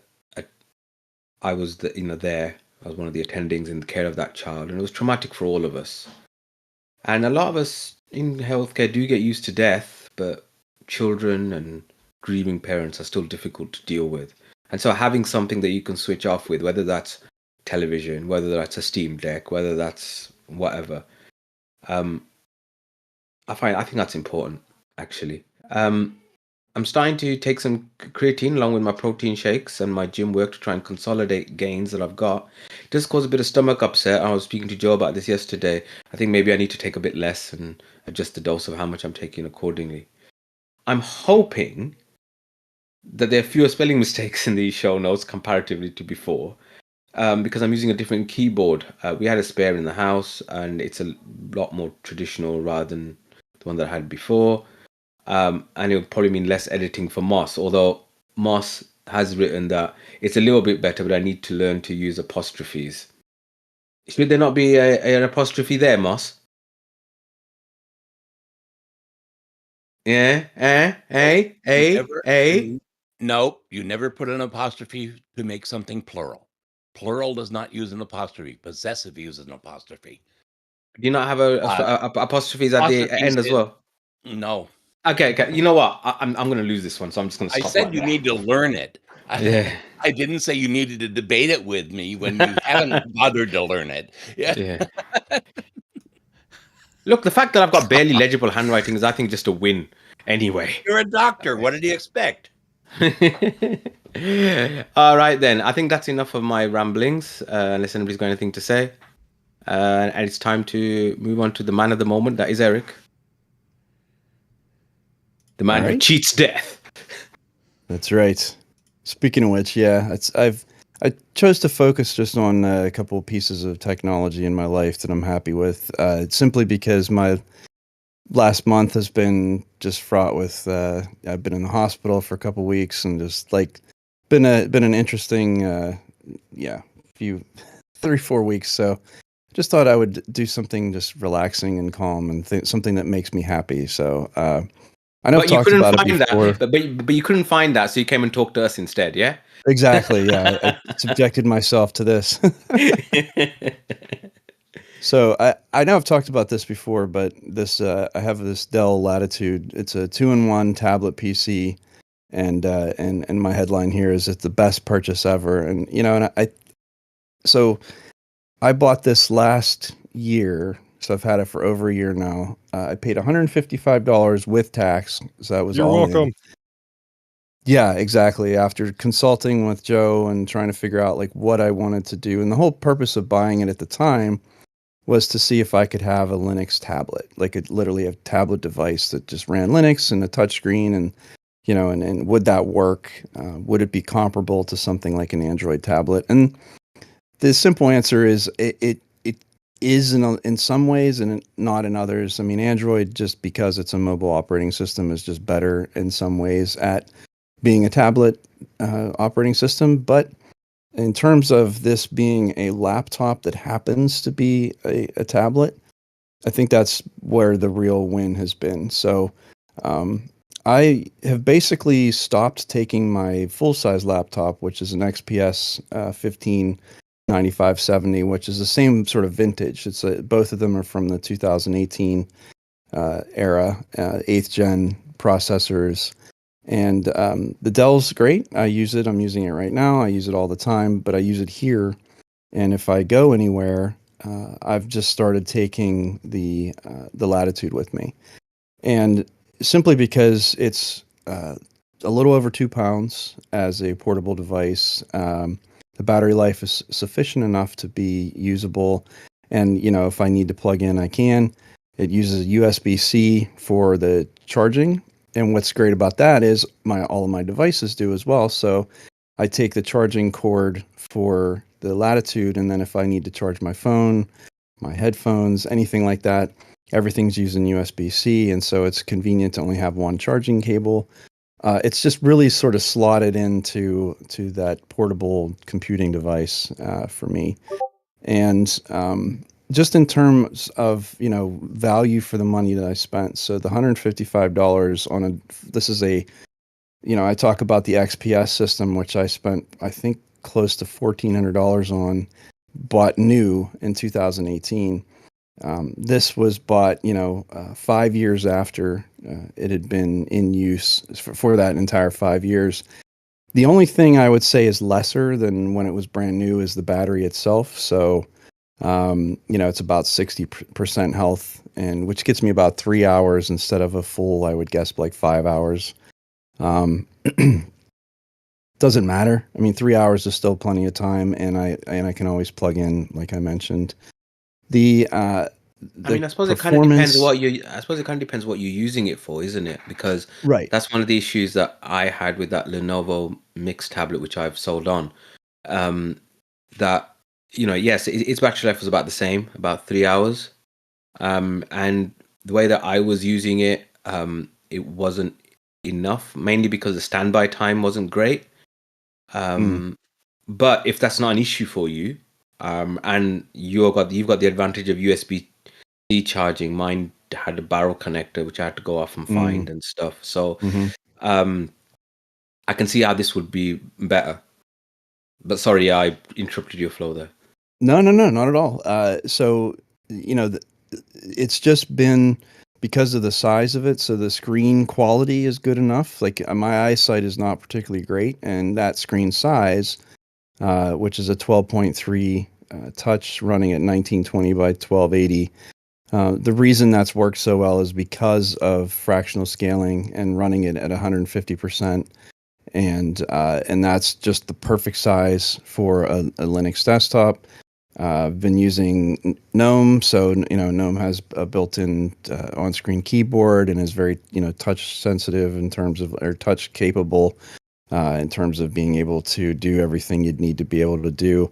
Not as good as, and admittedly not as good as Windows 11 in terms of like just being able to use it as a tablet, but it's still perfectly capable. And then you've got the keyboard cover, which has not only the keyboard but then the touchpad as well, and backlight, and complete. I actually really enjoy typing on it, which is something I didn't expect would be the case, because sometimes those keyboard covers can be a little flexible, and the key travel is not great, but I can sit and very comfortably type my normal typing speed, and I'm perfectly happy to use it like that. So from a productivity standpoint, the screen is large enough to be able to actually do spreadsheets or do something, on building a website, or so I can actually get work done on it. And because it's running a full version of Linux, I'm not limited in terms of the software I can use, the ability to convert it to a tablet whenever I want to just consume media. It's just sort of the jack of all trades. It's just a great little machine. And the specs are basically, it's an 8th gen Intel Core i5-8350U with the 15-watt TDP quad core. It's got 16 gigs of DDR3 RAM. It's got an M.2 512 gig PCIe NVMe drive. And like I said, the 12.3 inch touchscreen running at 1920 by 1280. So it's a very solid, capable system. I got it. It had been something that was deployed in some enterprise somewhere, because it had the barcode sticker on the back for inventory control, and they took it out of service and threw it on eBay. And again, in terms of just spending $150 on a completely capable, wonderful system, and I have that, and then I have this XPS, and they're both from that same era of 2018. I don't have any reason to replace either of them. They are just working perfectly well for what I need them to do. And unless they break beyond a way that I'd be able to fix them, I'm happy with, with these systems, and the portability of it. And, again, the price is it's just been really just a delight to use it. And I still, after having it for a year, I still am happy to pick it up and pull it out and use it. I use it here. I use it. It's the most usable. What is it? They always said about a camera is the best camera is the one that you have with you all the time. Well, the same thing is true with this from a computer standpoint. The best computer is the one that you can just have with you and pull out and do what you need to do and have it be so versatile. And my daughter likes it, and so she's been eyeing it up. And I think, okay, if she needs a device for school, like this is another, just find another one like this that's in good shape and get it set up for her. She's been an Ubuntu user her whole life. So, just put Linux on it for her and she'll be all set. And so, yeah, the reason I even really bring it up, though, is that I had been one of those people that sort of scoffed at, the ThinkPad collectors and the old, hardware people who just love to collect old gear, or we'll stretch out the life of a system beyond what I would consider to be usable, because it's just slow and crusty. But here I am sort of on the other side of that, saying here's this 6-year-old system that, I couldn't imagine being happier with. And for the price, saving it from the landfill and getting such a good deal on it and having it fill my needs so perfectly. I'm really happy I took up the conversation with Joe and ended up with such a good system. So anyway, the other thing I wanted to talk about on this device. Go ahead. I'm sorry. I have to. I've been No, using please, one for please, years. please. I love the device. But and you're right, the keyboard is okay to type on. I do enjoy that. I wish it came with a hard keyboard that you could pop it into and out of, though, the way the Venue did, because I find that much more usable on your lap than that soft keyboard. Yeah, trying to balance I would agree with using that. Yep. the thing in the back that flips out, the stand in the back that flips out. But yeah, great device. The only other issue I have is replacement parts. Like I said, I have one of the 5290s right over there, and it's going to need probably a new hard drive. I assume that's what's slowing it down. But it also needs a new screen, and if you're going to buy a new screen, you might as well buy another device because it's the same price. So Yeah. Yeah, I don't disagree with that. And that's the same thing with the battery. If you get an OEM battery, like if the 60% or 3 hours wasn't good enough, the OEM battery is like $130. So, that was you another know, reason I I mean, liked that hard keyboard for the Venue is because it had another battery in it. yeah. Yeah, I had an Asus like that. It was the same way. The keyboard was a battery, and Yeah, yeah, the it like doubled the Transformers. battery life. Yeah. Anyway, the other thing I wanted to talk about, and I know this doesn't really fit the motif of the show so much, but I talked about the Pine Time, and then I knew that I liked having a smartwatch, and then sort of debated over which one to get. I had looked at the CMF one that Majid talked about, but I wanted something that was sort of more first party Wear OS, Android based, and so I went with the Pixel Watch 3. Mainly to do with a lot of the sort of health tracking stuff, which was sort of what the justification for me to spend the money was, which is good because it's actually helped me a lot to know, to be able to just look at a glance and see my heart rate, and also things like sleep tracking and all of that. But you know, I know that it's a Google product, and I'm not fooling myself that by having it strapped to my wrist, 99% of the time that I'm trading off some privacy to do that. But ultimately, like, it's benefiting me in a way that very specifically is, helpful, and and I can justify or rationalize, being able to do that. It fits in with the used hardware because I ended up buying it in, it was a mint condition off of Swappa for 130 less than what I would have paid new. So that was a nice way to save some money. To Majid's point about the face, so this one has a round watch face, which I was concerned that having a display is normally a square thing or a rectangular, right? I mean, and so you're displaying text or whatever on a round face seemed like maybe it was going to be a little bit of a weird way to use something, but it actually is big enough. So I got the 45 millimeter face instead of the 41, and I think that made a big difference in terms of like how how much I can see on the screen, and again, my eyesight being able to tweak the font to be a little bit larger. I haven't had any issues with being able to see anything on the screen. A lot of this smartwatches seem to be focused like really specifically on fitness.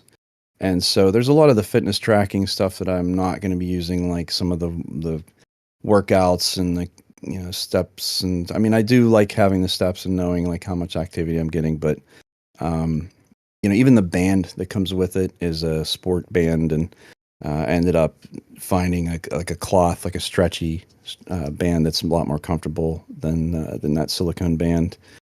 The other thing with that band, which I was not aware of, is that smartwatches can have like a funk, a bit of a stinky cheese vibe, like because the face itself or the base of it is sitting on your wrist and sort of trapping moisture, and then that silicone band is trapping sweat, and it can be a little gross. Which I the first time I took it off, I was like, what is that?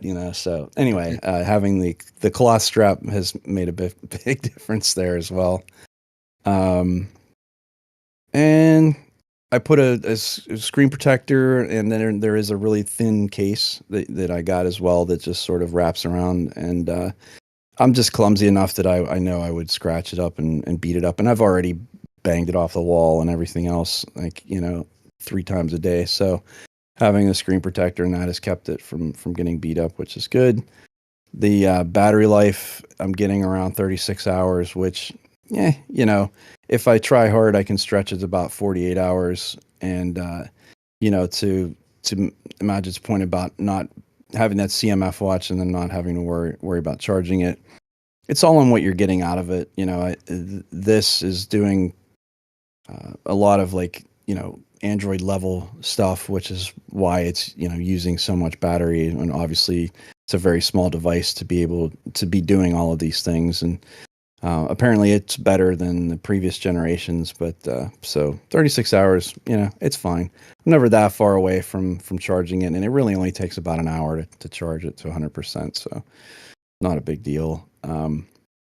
Funny enough, a feature that I thought would be a gimmick in that taking calls on it, I thought, who's ever going to want to talk, on this little watch? But believe it or not, it's really convenient, especially if your hands are full or, I've my arm's been, I injured my arm, so you can either tell it to answer just using your voice, or the more fun way is to just tap it with your nose.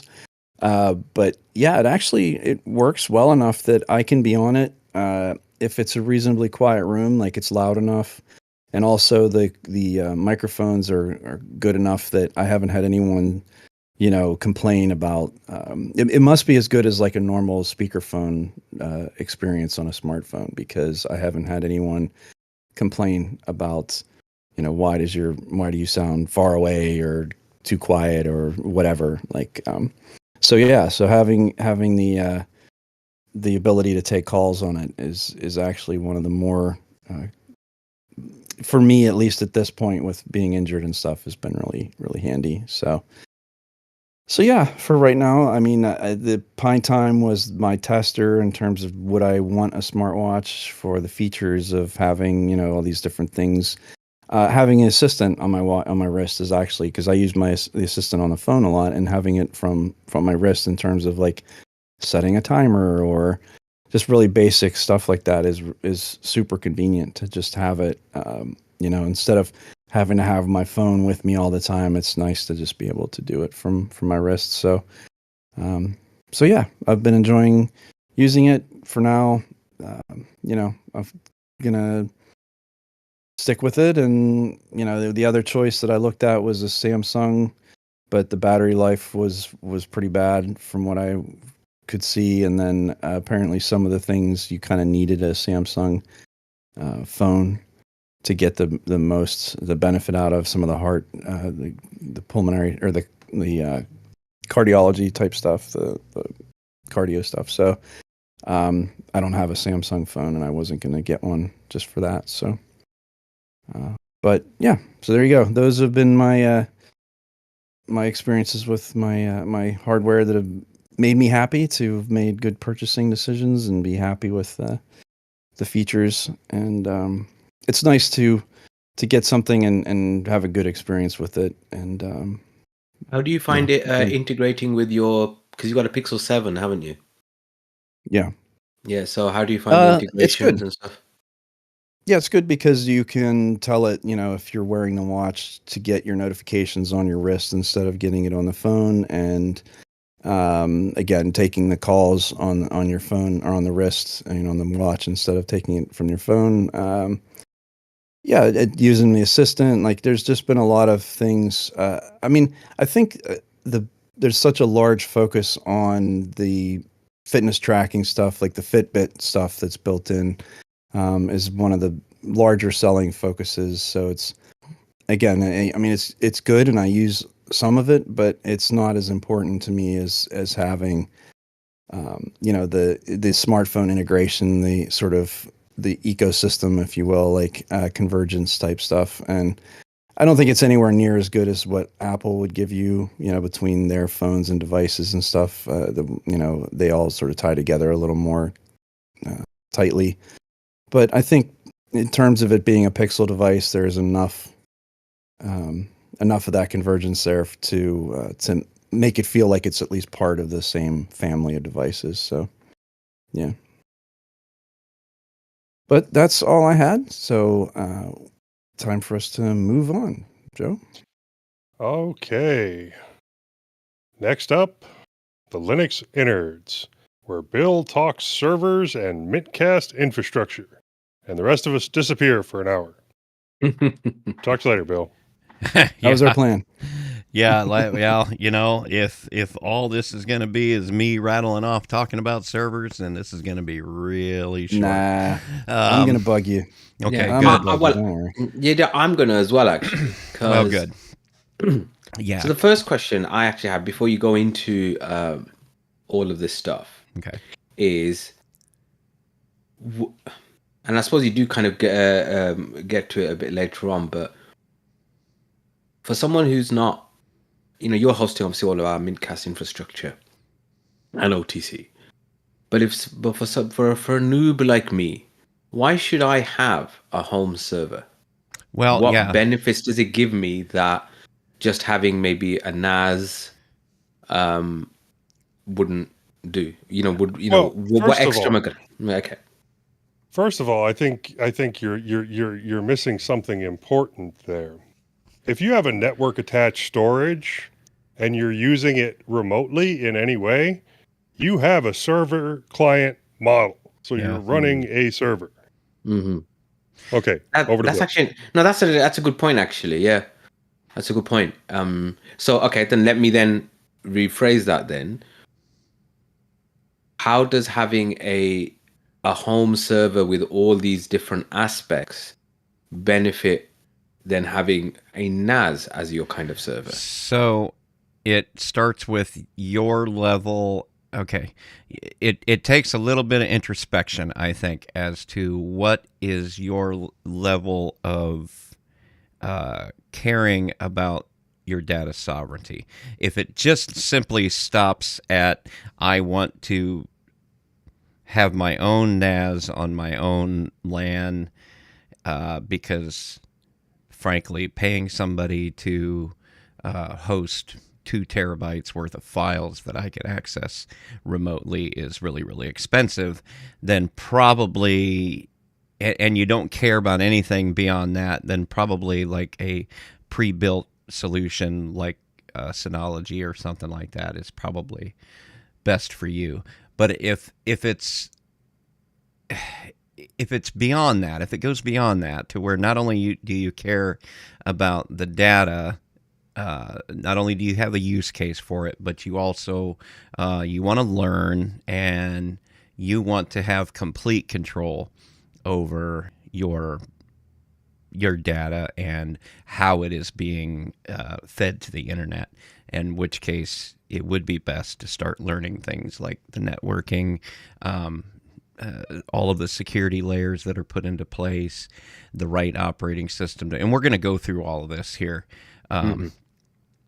It really probably, and also how much money you're going to want to put into it, because you can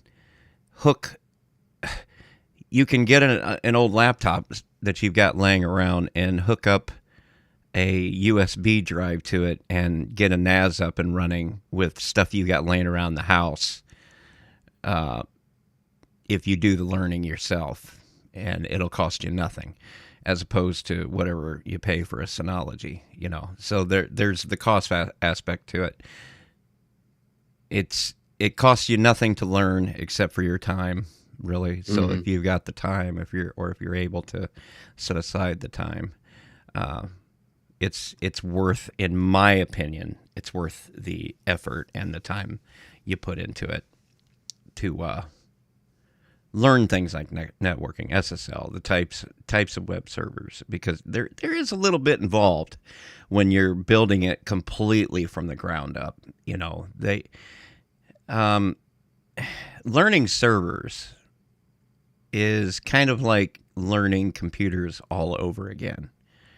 And I don't think that's an exaggeration at all, because when you use a personal computer, you turn it on and you can bring up a web browser. You have a reasonable expectation that you're going to be able to get on the website that you want to look at, or fire up Netflix and watch it, or whatever it is you're wanting to do with your computer. Servers, there's a few layers of mechanical things going on there in software that you're probably not used to thinking about, like your you have to start thinking about what kind of address your machine has. You might not have even known that your machine had an address. You might have heard of IP addresses, but beyond that, you didn't know that you had basically an IP address coming into your home network, and then every device on your network has what is called a internal IP address. You need those IP addresses to be static. We'll say static for right now. There are other ways of handling the problem, but the best and most reliable method for using a server is to use a static IP address. That is both your external IP address and your internal IP address. Your external IP address, in order for that to be static, you're probably going to have to get that from your ISP. There's also another option called dynamic DNS, where you can set up a service that will update your IP address with DNS at a regular interval. That way, if by some chance your router changes your external IP address, then it will be it'll be refreshed with DNS. Okay, what's DNS? DNS, dynamic namespace server, or something like that. It's basically the yellow pages of the internet. The internet does not actually know that Facebook.com is the address of the servers that connect you with that service. DNS is the service that sits out there and says, okay, who owns Facebook.com? Okay, it's registered to this, and it's set up to resolve to such and such IP address. And so it routes that traffic directly to that IP address. That's DNS. So you can imagine that if you were running a server and your external IP address changed, and somebody was trying to connect to your server, they would not be able to. For the same reason, if you had a fire and you changed the numbers on your house when the fire department was on their way to your house, this is probably a bad analogy, but they wouldn't be able to find your house to put out the fire because you changed the address on the house. The same thing applies here. If you change the IP address, then the internet traffic cannot be routed back to your house. So you have to use either static IP, and in my case, I had to pay extra for that, an extra $13 a month to get a static IP address. Maybe not everybody has that situation. Your other options are like dynamic DNS, which also, in most cases, there's services out there that charge you. I recommend Duck DNS, which is basically, it's open source and it's free to use, and you get, I don't know how many A-lists they'll give you to resolve you back to your network. But I'm going to jump in. So a lot of times, a lot of people don't know, if you have your own router, if you dig into the settings of your router, if you haven't like changed the firmware on it or anything, a lot of your router companies will provide you with a DNS built in. Like mine is from Asus, so I can use asuscom.com. And then they also have a setup where if you're paying another dynamic DNS service where you can automatically just couple of clicks and have your DNS set up through that, and that can also allow you to have the subdomains.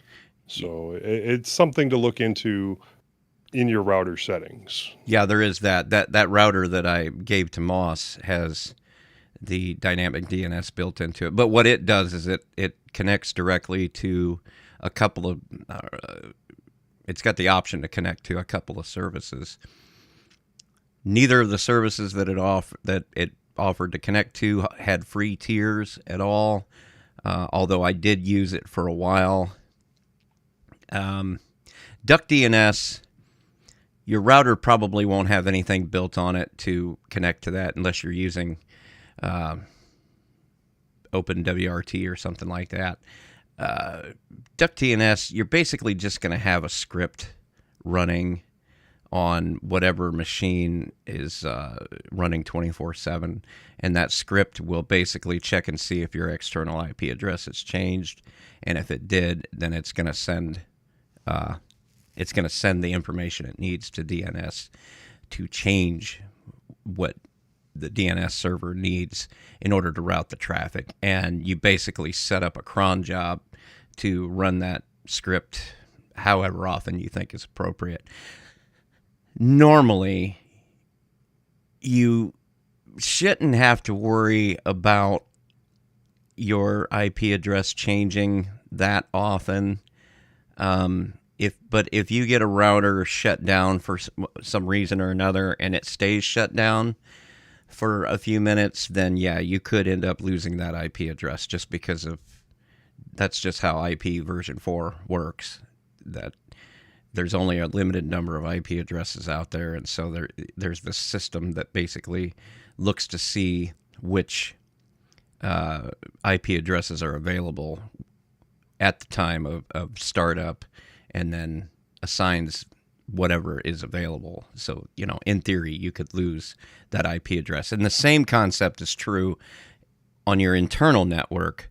If you're using DHCP on your internal network inside the router, you could end up losing. Now, there's other ways of dealing with it inside the network. You could do DHCP reservations where the router will just assign the same IP address to the same device every single time.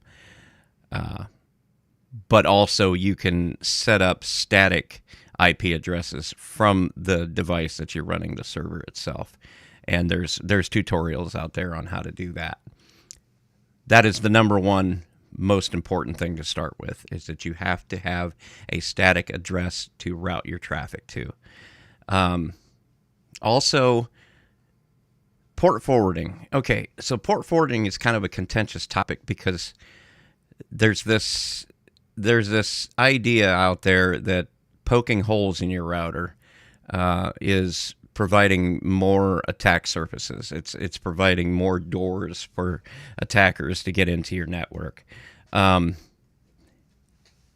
It is somewhat necessary unless you're using a service like Tailscale, which I can't comment too much on because I've not had the chance to try that. But apparently Tailscale gives you the option of doing some self-hosting without poking holes in the router. Under normal circumstances, we'll use the example of like having a website with WordPress, for example. You're going to need to have ports 80 and 443 open and forwarded to whatever device is running like your WordPress server. So, in other words, if you've got a website running on a laptop, then you'll have to go into your router, and different routers call port forwarding different things. I wish they would just call it port forwarding. For example, my router calls it virtual servers, is what they call the port forwarding feature, and it just drives me nuts when they call it their own thing. That is so frustrating. Oh, yeah. Because it really is the same thing no matter what you're talking about. Because your port 80 is your HTTP traffic. That is going to be the unencrypted basic internet traffic going back and forth. Port 443 is your HTTPS traffic, which is, I won't say that it's required nowadays, but I mean, I can't think of a whole lot of people that are not using HTTPS to run their websites anymore. You kind of look real. It's kind of suspect unless you're just hosting stuff for yourself. Yeah. And again, I think maybe if that's you're doing the Tailscale type thing where you're making a VPN connection between you and the system, you're not relying on that HTTPS aspect, the SSL, to provide the security, then maybe that's when you can run it as just HTTP. But yeah, I mean, if you're doing anything that's public facing and you're not running HTTPS, man, You hear you're that, asking for Joe? trouble. Well, I mean, people will You see hear that, Joe? Well, Joe, you got some stuff not That's running. security by obscurity there. I mean, yeah, that's really some base layer stuff. It's again. Well, look, I am working on my Nginx setup and trying to get reverse proxy set up for the servers that I run so that I'm actually using HTTPS instead of security through obscurity. Yeah, and we'll get into that too. Reverse proxies can really, having that reverse proxy in front of all your stuff can really work that out for you because, Do you get to Proxmox? Is that something you've played around with, or? I've tried it once, but it really. Okay, I don't know. I was using it before because it had like some first class ZFS support before Ubuntu did, but then once Ubuntu had good ZFS support, I really didn't see it. It's easier to do. Yeah. That, yeah. But yeah, Sorry, I didn't mean to get you off track. No, that's fine.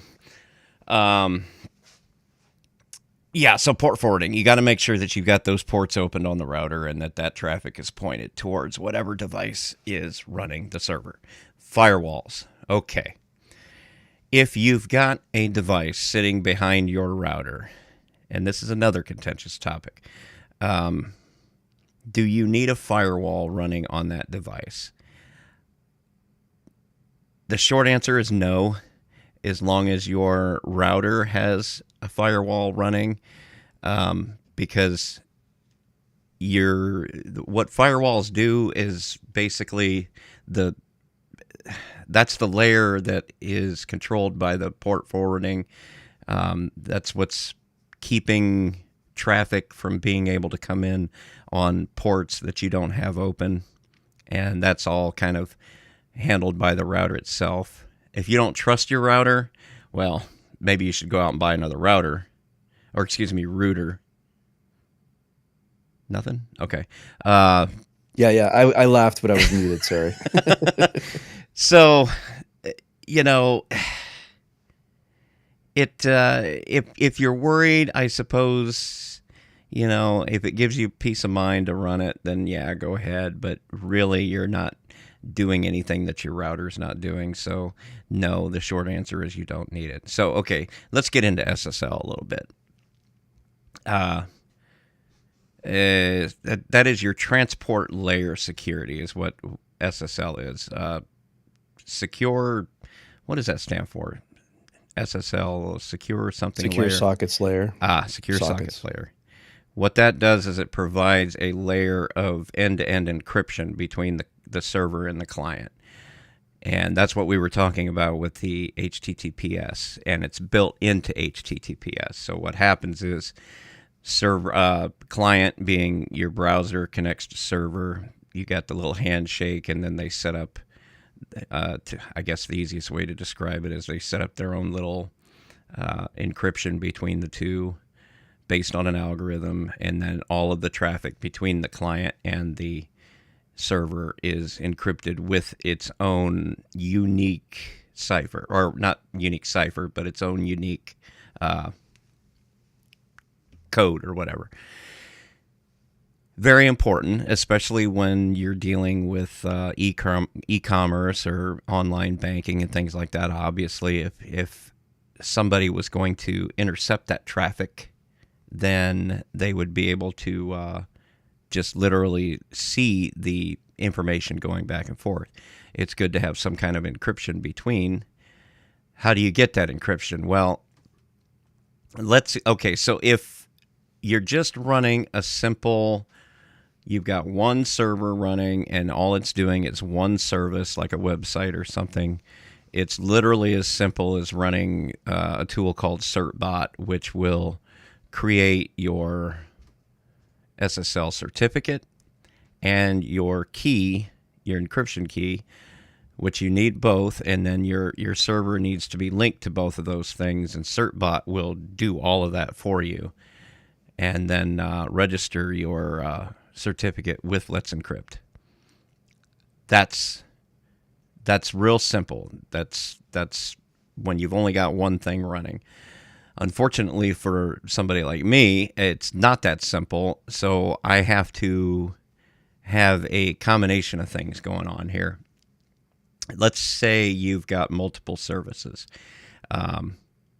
sitting on your network, and they've all got their own IP addresses.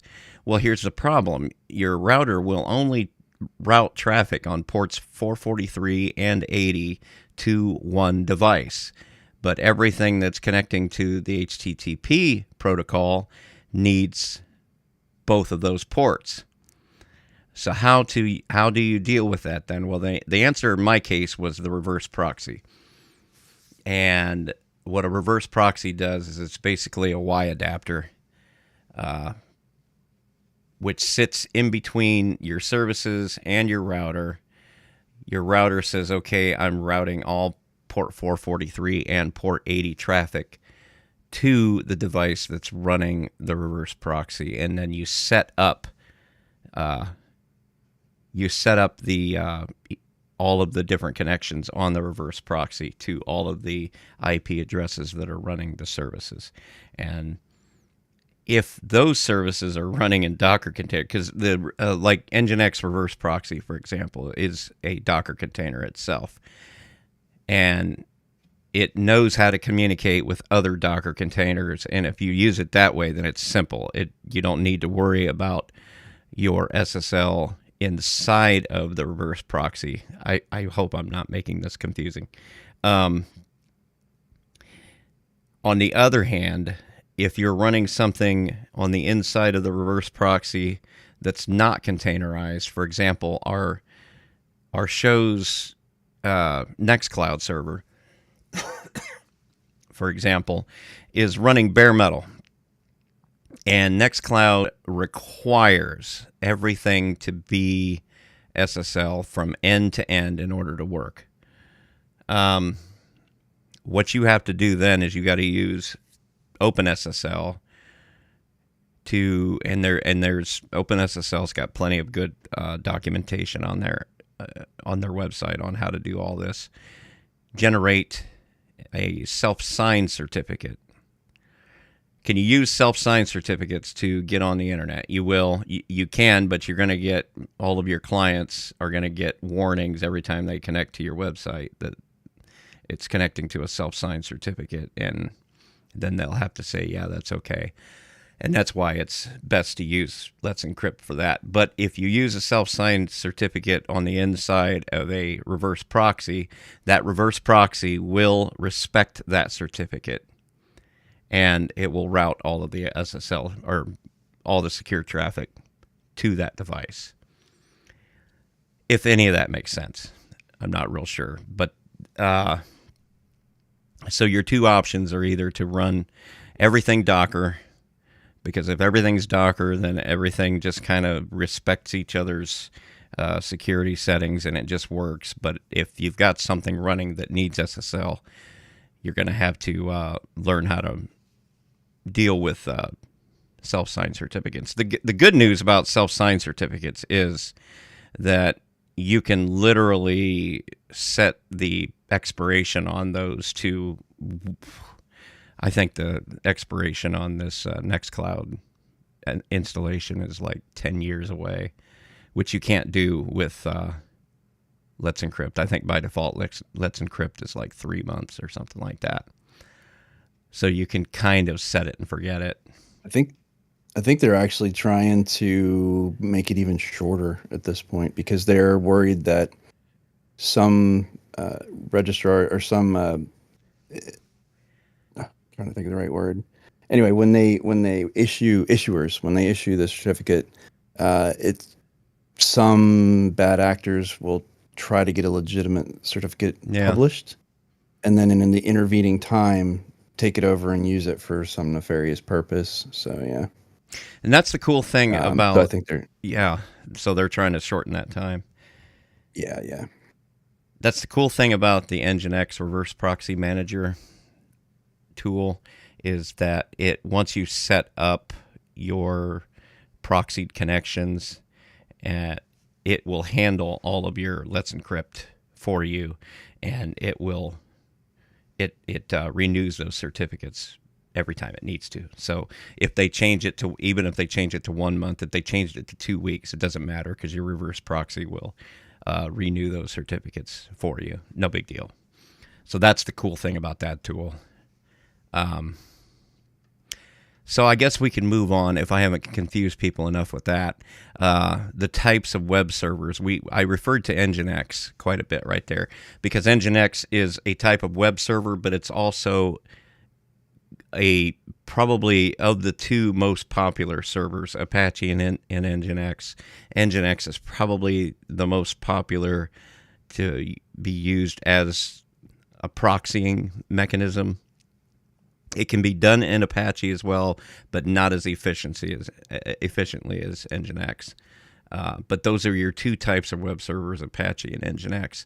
Most of the time when you look up tutorials on installing WordPress or installing Nextcloud or anything that you might want to self-host, it seems like most of the tutorials lean towards the Apache server. I've not seen a huge difference in either of the two in terms of performance or security or anything like that. I think they're both fantastic projects. I don't think one is a heck of a lot easier than the other, to be honest with you. It's probably worth learning a little bit about each other. But that is something you're going to want to put on the list of things to learn. Docker. Take the time to learn Docker. It will simplify your life when it comes to self-hosting. Docker, and people have their problems with containerized workloads in general, but they seem to really come down hard on Docker, because it's like the people that are against it think that it's just a lazy way to do software development, because you don't have to keep it up to date.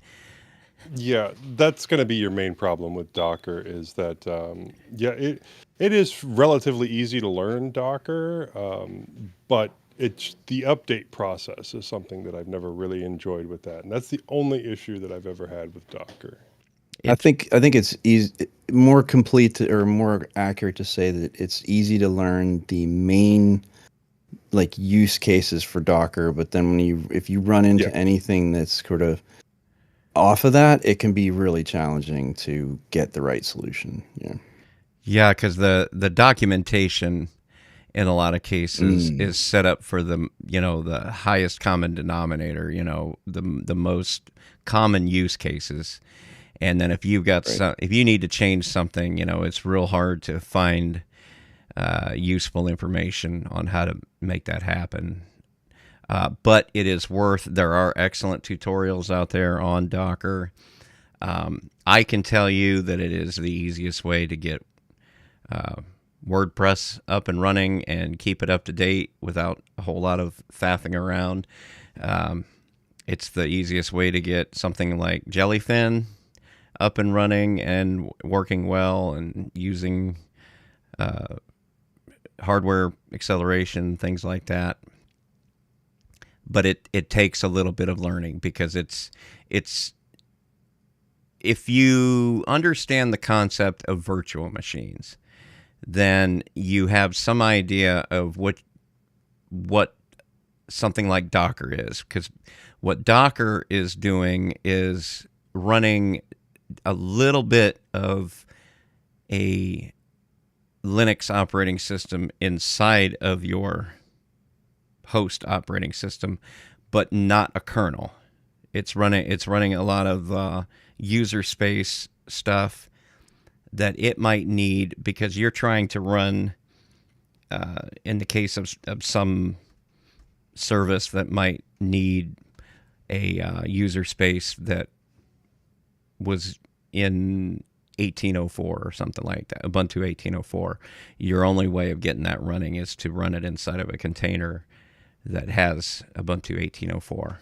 And that's your best use case in my mind, is when you've got a service that relies on an old runtime, but you want to run it on a new installation, then having it containerized. It's like, I hate saying this because it's far more complicated than that, but it helps to begin your understanding with the idea that it's in some ways like a virtual machine, except it's sharing the kernel with the host operating system, if that makes sense at all.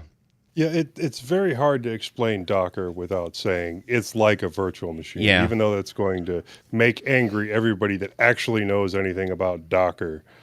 But no, it's like a virtual machine because it's usually running its own version of Linux that, yes, uses a lot of the files from the host system, but it's still very containerized. And the person that built it chose probably Alma Linux to set everything up on inside that container.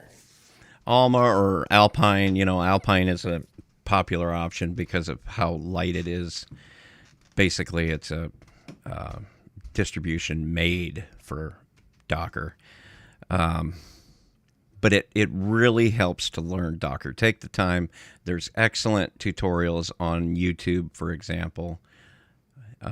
Classes, in fact, on Docker, just to get you started with like downloading installing Docker, and then sourcing an image or getting an image from Docker Hub, and then creating the container, and then learn Docker Compose.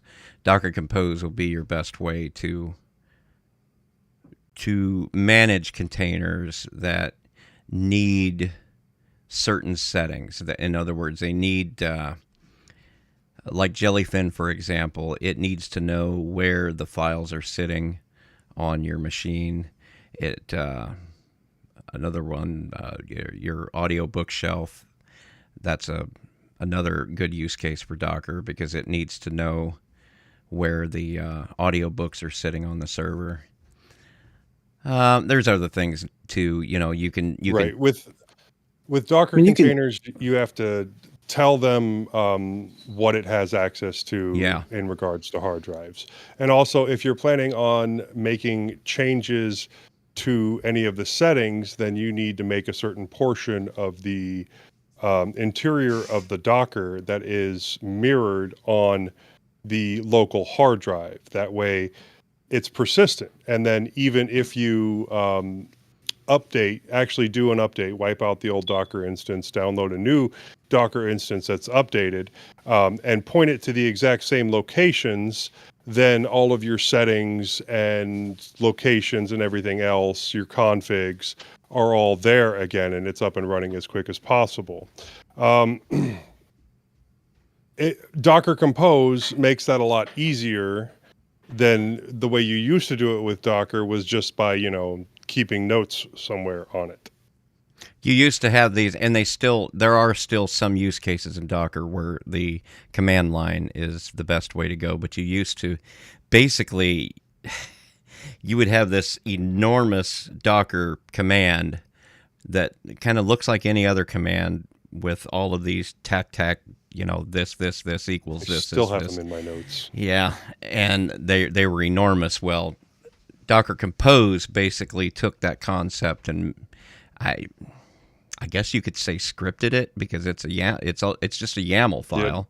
Yeah. Turned it into a bash file. Yeah, and I mean, you look at it as like piecemeal. You basically say a compose file is like telling a story. You say, these are the different disparate pieces that I need to make up.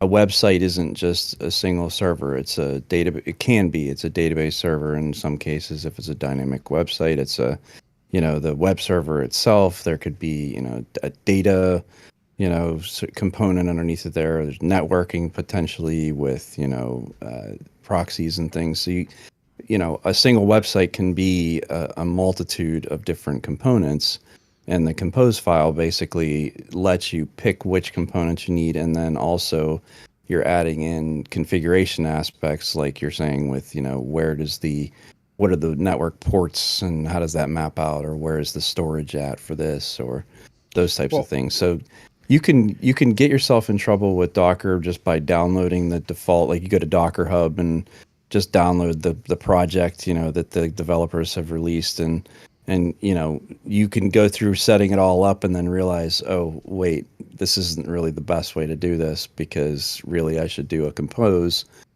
and slot in the things that I specifically need that's specific to my hardware, or to my setup. And the problem I've had with Docker personally is that trying to see the forest through the trees, like to look at the totality of like what needs to happen in order to like run a system, run a server, run a project, whatever. Like what are all the components, what are all the things that I need to take into account, and then how do I best sort of orchestrate that and deploy it. And that can be challenging if you don't know and understand all of the sort of the underpinnings of like how things work. And then so that's been my challenge specifically, is like, because you can go like to Docker Hub and just like, if you just search for Plex media server and I want to run that as a Docker, like you can just go to Docker Hub or wherever and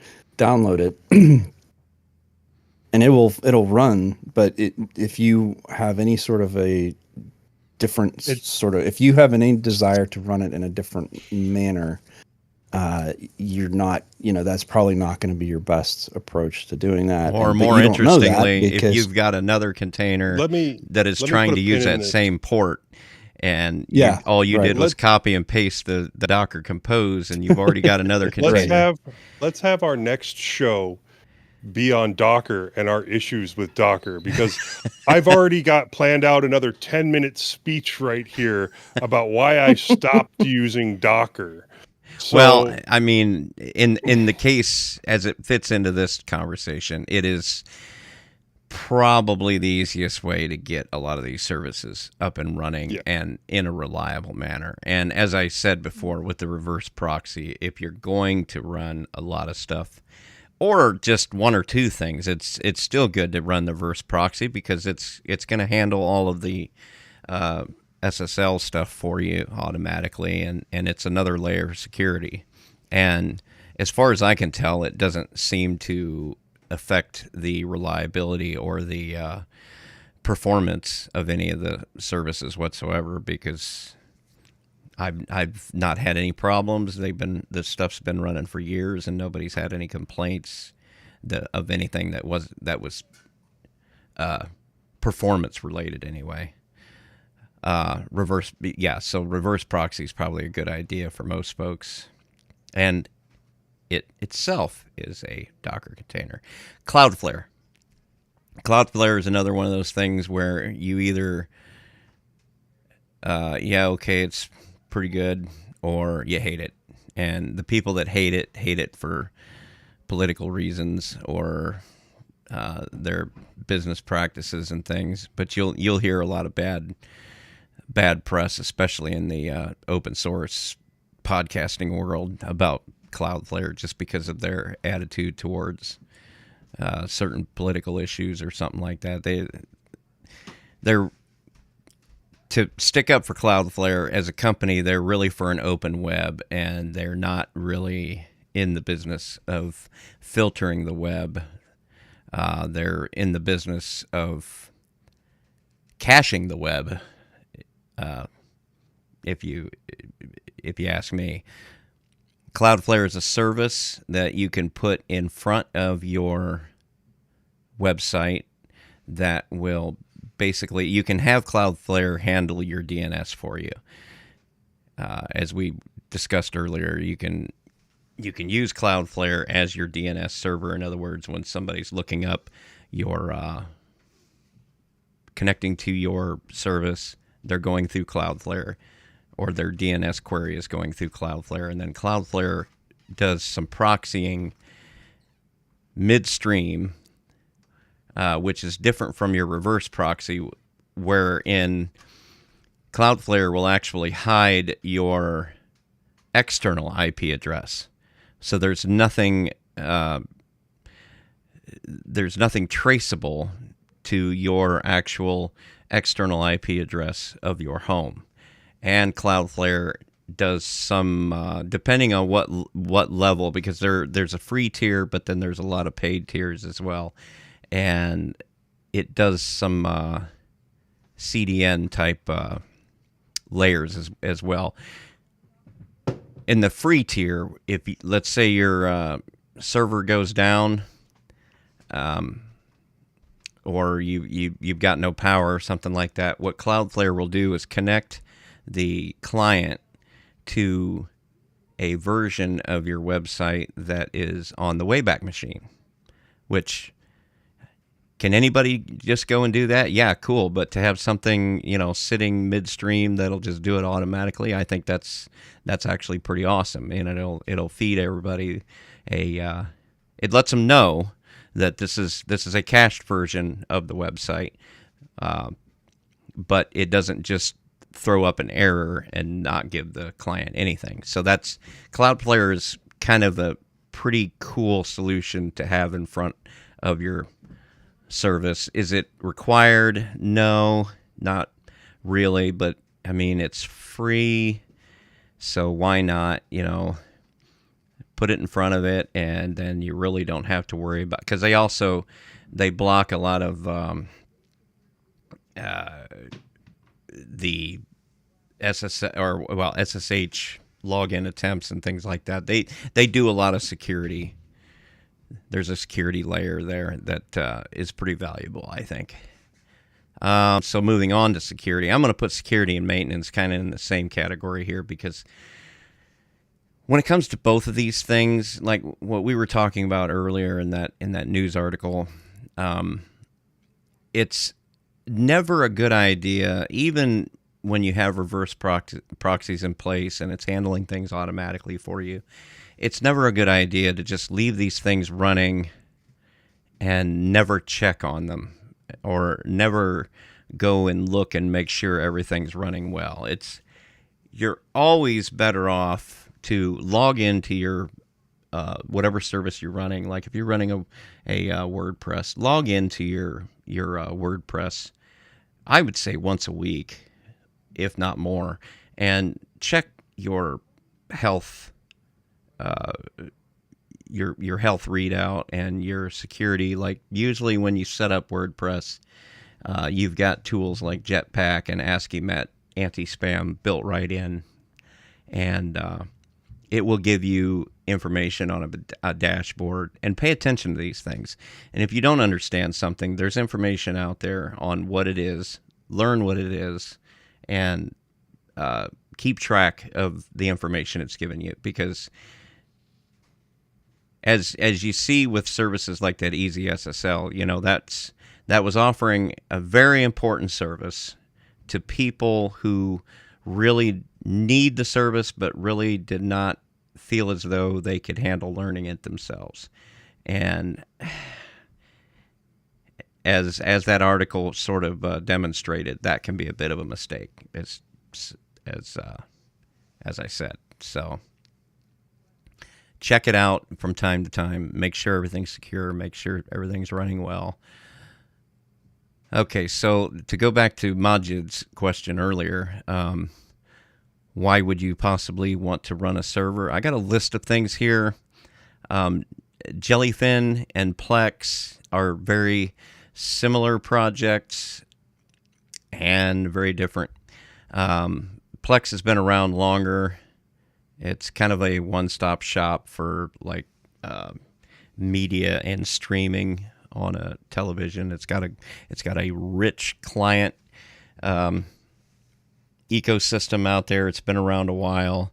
It works good. It's a paid service. I'm not sure. Does Plex have a free tier anymore, or is it even worse? It does still have a free tier. Okay. And you can do almost everything with the free tier that you can with the paid tier.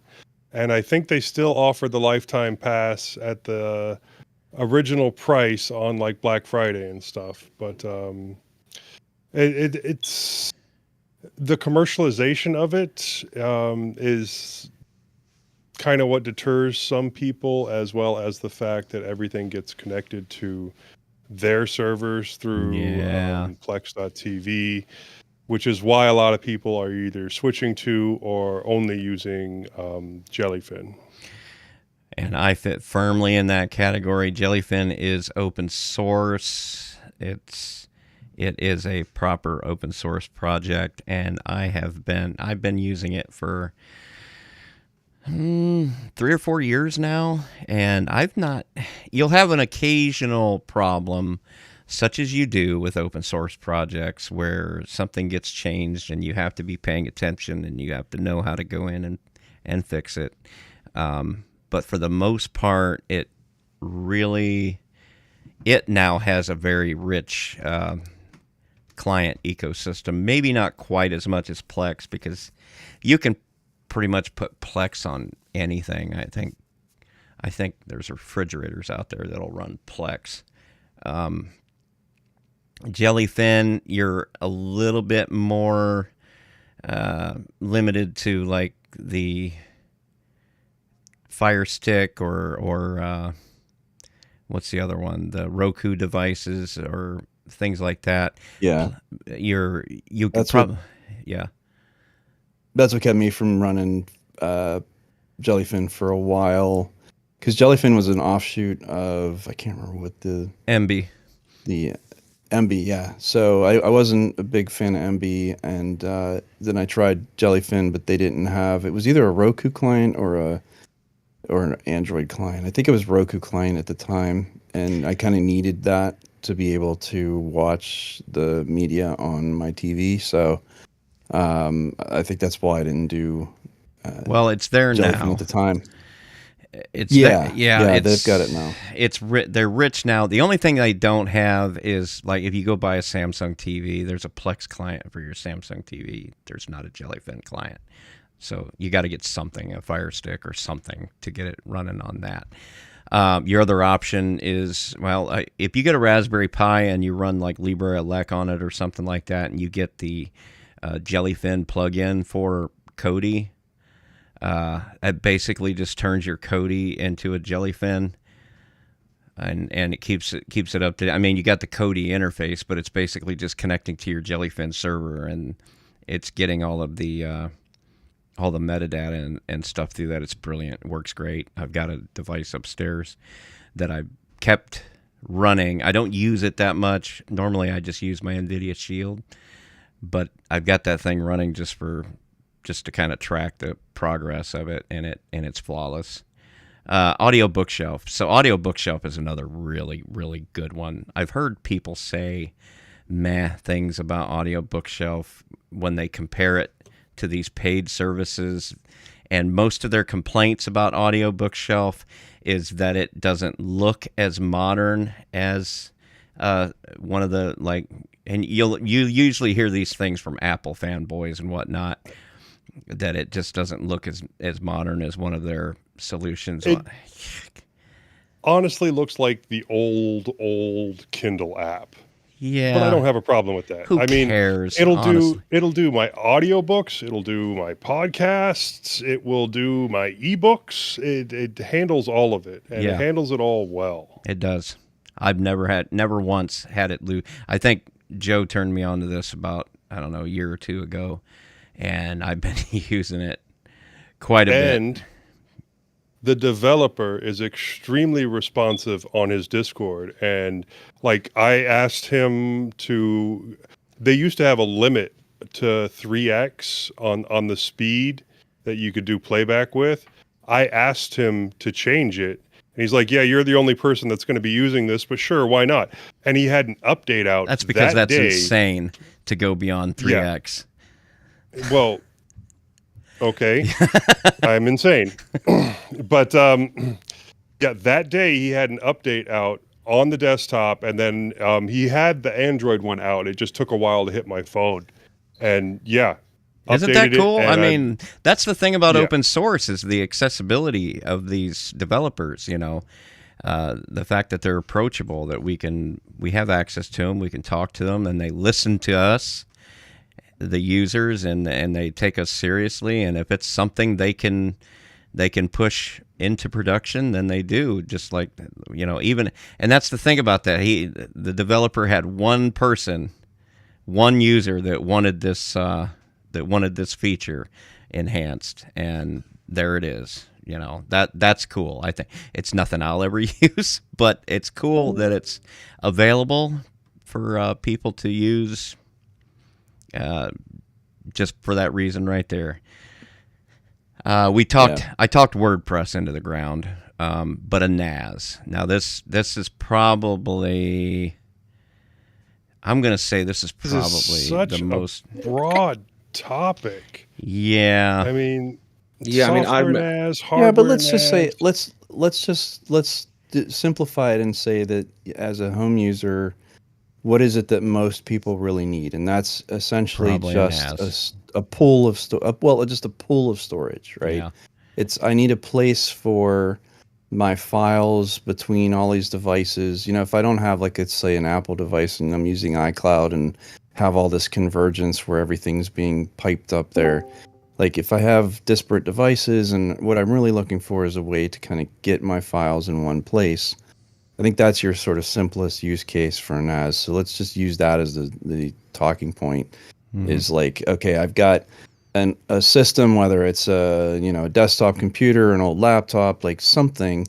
I've got some number of drives, whether or not they're sort of the same model or just a bunch of different drives. I was listening to Linux Matters, and they were talking about, or no, it wasn't Linux Matters, it was like Linux After Dark or one of those, where they were talking about taking a bunch of different, it was like a challenge. They took a bunch of different disks and were making, like, I think it was like ZFS pulls or something. Oh, yeah.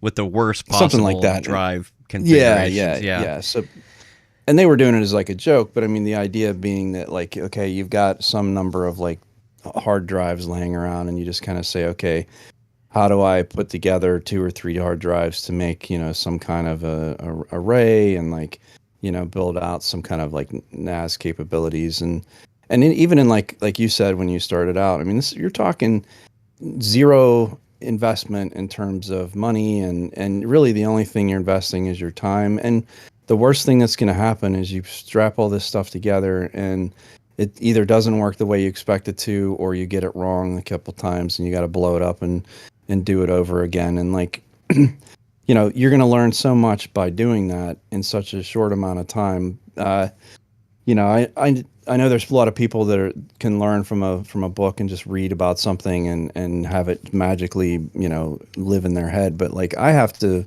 put my hands on something, and I have to, like, figure it out for myself.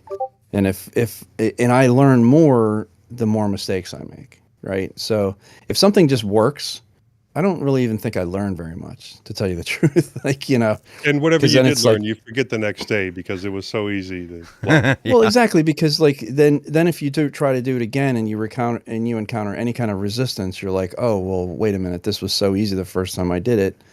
Like, this is a total offshoot, but, like, I had a home phone set up where I'm using this little network device that the company stopped supporting that was supposed to still work. It didn't work.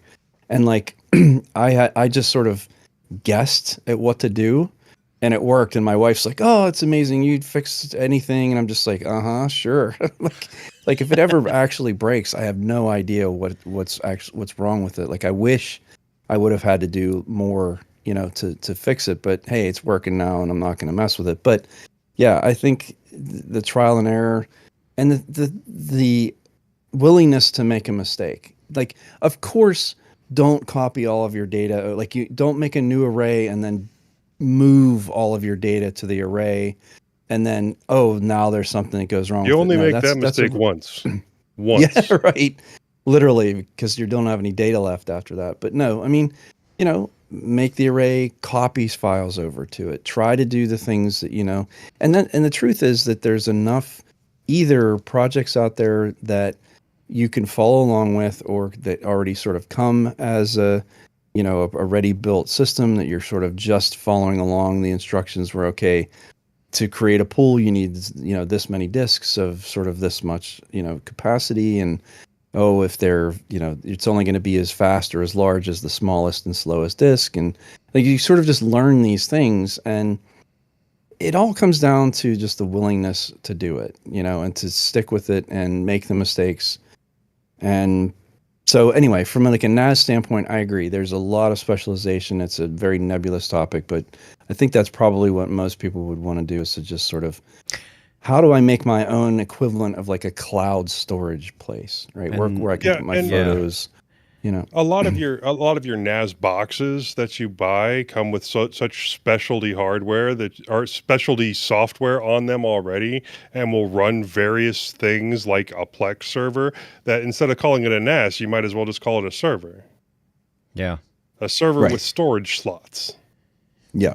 And in the case of NAS, I'll put NAS and Nextcloud into the same conversation here, because if all you're going to do is use these servers on your home network, meaning that you're not going to access them remotely at all. So in the case of a NAS, you've really got a pool of files that are accessed by machines that are hooked to that network. It really gets simple. It gets a lot simple, because in the case of a NAS, you could literally just have a machine running with storage attached to it and a Samba server running, and that is dead simple to set up, comparatively speaking. In the case of Nextcloud, you could have snap install Nextcloud or something like that and get Nextcloud up and running, connect storage to it, and as long as you're not going outside your home network, you're just basically backing up when you get home in the evening on your phone. You're not going to connect to this remotely at all. It gets real simple. You don't have to worry about any of the SSL stuff. You don't have to worry about the port forwarding, any of that, because you're only connecting to it. Or if you're running a VPN. Yeah. Well, I mean, if you wanted to do it that way and basically just run WireGuard on, and you can do this on your phone. I've done it. You could WireGuard back to your home network and then just connect to your services via the internal IP addresses. Then you don't need to worry about any of that stuff in that use case either. So in the case of a NAS, it can be as simple and or complicated as you want. And I think when it comes to a NAS, if the NAS is probably the most prolific needed use case, then having it just working on your home network is probably the easiest place to get started with learning this concept of, okay, I've got a machine over in this room and I'm able to connect to that file system from this machine over in the other room. Then you start learning this concept of networking storage and how that all kind of works. There's services out there, NFS, Samba, SSHFS, or SFTP. These are all protocols for connecting to network attached storage on the network level, and none of these things require any of the SSL or any of that stuff to get up and running. And I am a big advocate for SSHFS. I mean, it works great. It mounts remote storage as if it was local. It's a secure connection, and it can give you complete access to your home server with the click of a couple of buttons and a little bit of setup. You could basically, you could put that internet facing and safely, well, relatively speaking, safely allow that to be on the internet, because it works the same way as SSH. It works through that sort of public and private key system, where if you don't have the right credentials, then you don't have access to that file system. It's not just a password. And you could add a password to it if you wanted to, but you can. That's a good way to put storage available on the internet, resolvable to your home network address, and still have access to it securely. Is through SSHFS. Yeah, so Nextcloud, that can get as complicated or as simple as you want. If you snap install Nextcloud, that's probably arguably the easiest way to get Nextcloud up and running, and then just connect to it through the local IP address of the machine that's running. You're still going to want that machine to have a static IP address one way or the other, just so that you could always connect to it even on the home network. Now, about those machines, what type of machine do I need to run server tasks? And the simple answer is almost anything can be a server. I mean, it's honestly the old laptop that you've had sitting around that really is not powerful enough to do much of anything, as long as it can run a modern operating system. And when I say modern operating system, I mean something like Debian, for crying out loud. As long as you can get something like that on there, then you can use that as a server. And Headless Arch, Raspberry Pi OS. I mean, there are loads of people running on the Raspberry Pis. Yep. Yeah. Oh yeah. I mean, that's the number one use case, I think, for Raspberry Pis. The only trick with the Raspberry, depending, like if we're talking about NAS and stuff, so NAS is going to be easier if you're using some sort of a desktop PC where you've got a number of bays, hard drive bays that are already available. Otherwise, you kind of have to look at maybe an external hard drive enclosure. Well, yeah. Which that isn't a terrible solution either, but then you start getting messy with like wires and, like it's in terms of being like slap a USB hard drive on that sucker. Or, yeah, I mean, if there's also issues with some of the older Pis when it comes to the USB ports themselves. Also using Ethernet at the same time because it's all interconnected over the USB header. So you're somewhat limited there, but that's for like higher performance stuff. I was going to say those limitations are all performance based. When it comes to that, I would say if all you've got is a Pi, it's a good jumping off point to get started, learn it. You can hook up a USB drive to it. Is it the most reliable? And would I recommend throwing your most important stuff on there and never worrying about it again? No, absolutely not. Like Eric said, you're going to want something that's got internal storage, and especially if you're going to do any kind of RAID type stuff with either ZFS or ButterFS or what have you. And one of your lowest cost solutions is actually building your own DAS box and connecting that to a computer. So as long as it has PCIe, you're good to go. Right. And a good option there is like the Rock Pro 64. That's got I think it's either an X4 or an X8 PCIe slot on it. Panda board. Oh, there you go. These devices are inexpensive and they're fairly performant, especially with a headless operating system on there. What I mean by that is something without a GUI. So you've got a lot of options there. Server distros are not specifically required. There are some available, and they are anything can be a server distro. Yeah, anything, including but not limited to Ubuntu server, Fedora server, Debian, Red Hat, and Red Hat's got a few clones out there. Well, CentOS Stream is not really a clone, but it is kind of a free alternative to Red Hat, and you can actually even get Red Hat for free if you really wanted to do that to yourself. Rocky Linux and Alma Linux, those are they're build compatible to Red Hat. We'll say they're not. They used to be bug for bug compatible, but they don't really complain. They don't really claim to be that anymore. Although different server distros offer differing levels of support for different workloads, a server distro is not strictly required for running a server. You could even run a server on Linux Mint, and that is absolutely I do it all the true. Okay, so a couple of questions. Do I need to learn the terminal? That's debatable. I would say you're going to have an easier time managing your services. Like, I don't know of any graphical they're probably out there.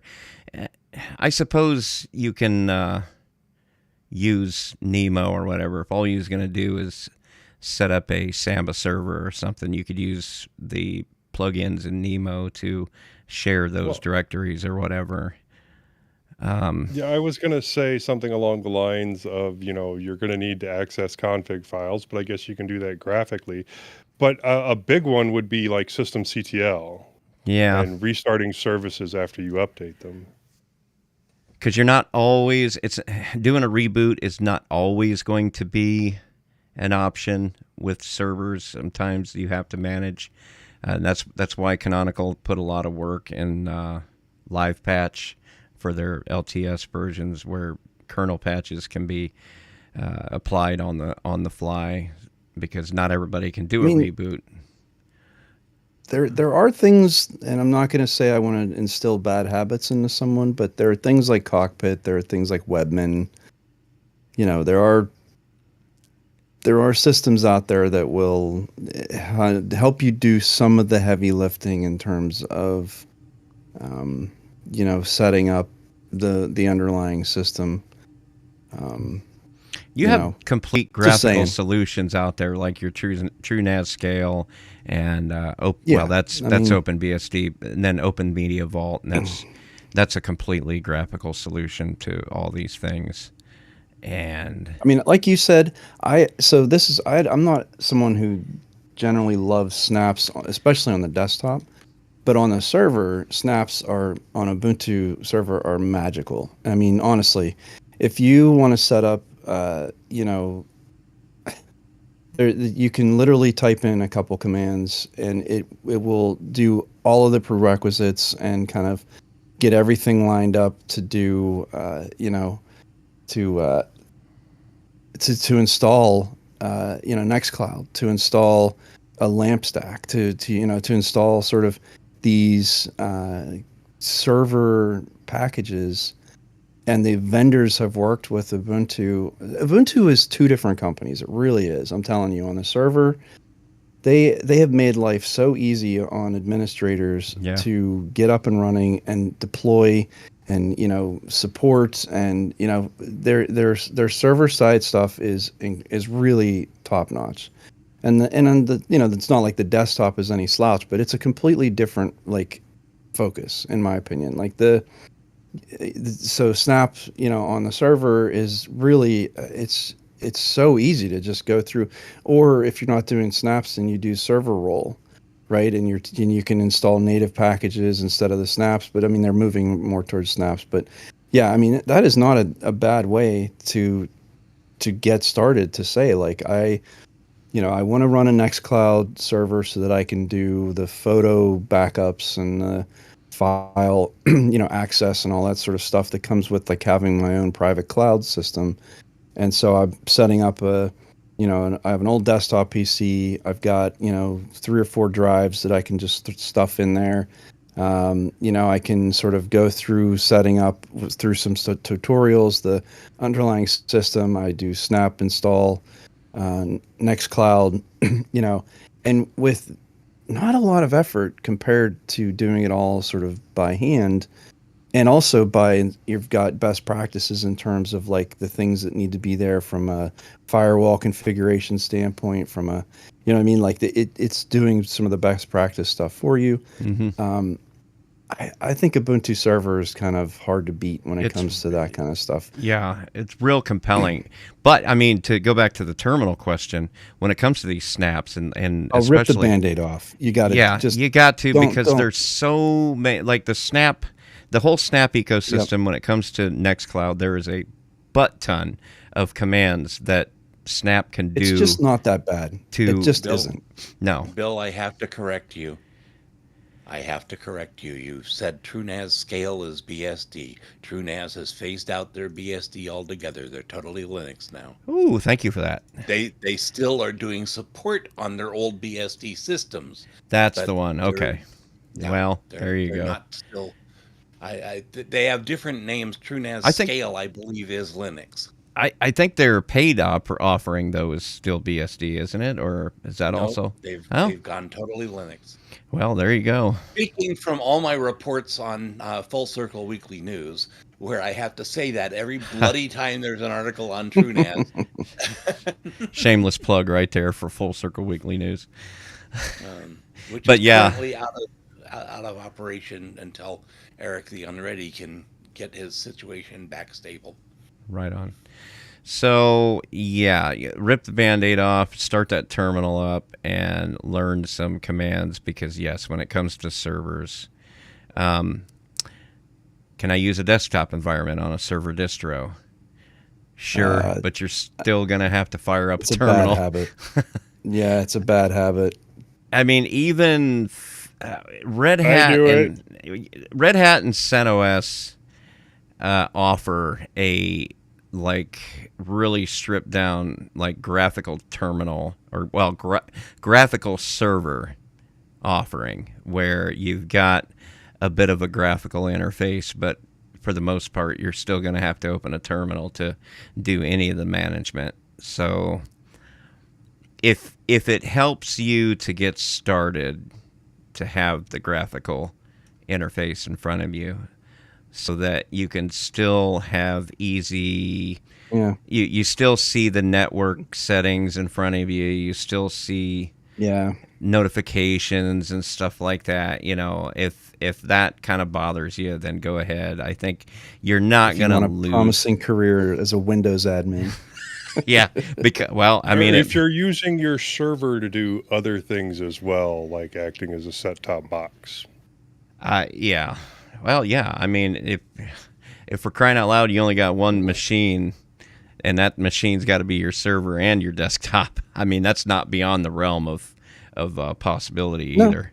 I mean, my desktop is a process machine, and I run my Plex server off of there, my Jellyfin. I've got all kind of server stuff running on that desktop because a desktop is inherently running Linux. It's just got the GUI component on top of it, so it's perfectly capable of doing all the things a server can do. But yeah, if it is a standalone server that you're sticking in a closet somewhere eventually, and maybe that's your second project, maybe that's your third project, right? So if your first one you're more comfortable with having the desktop, go for it, Right.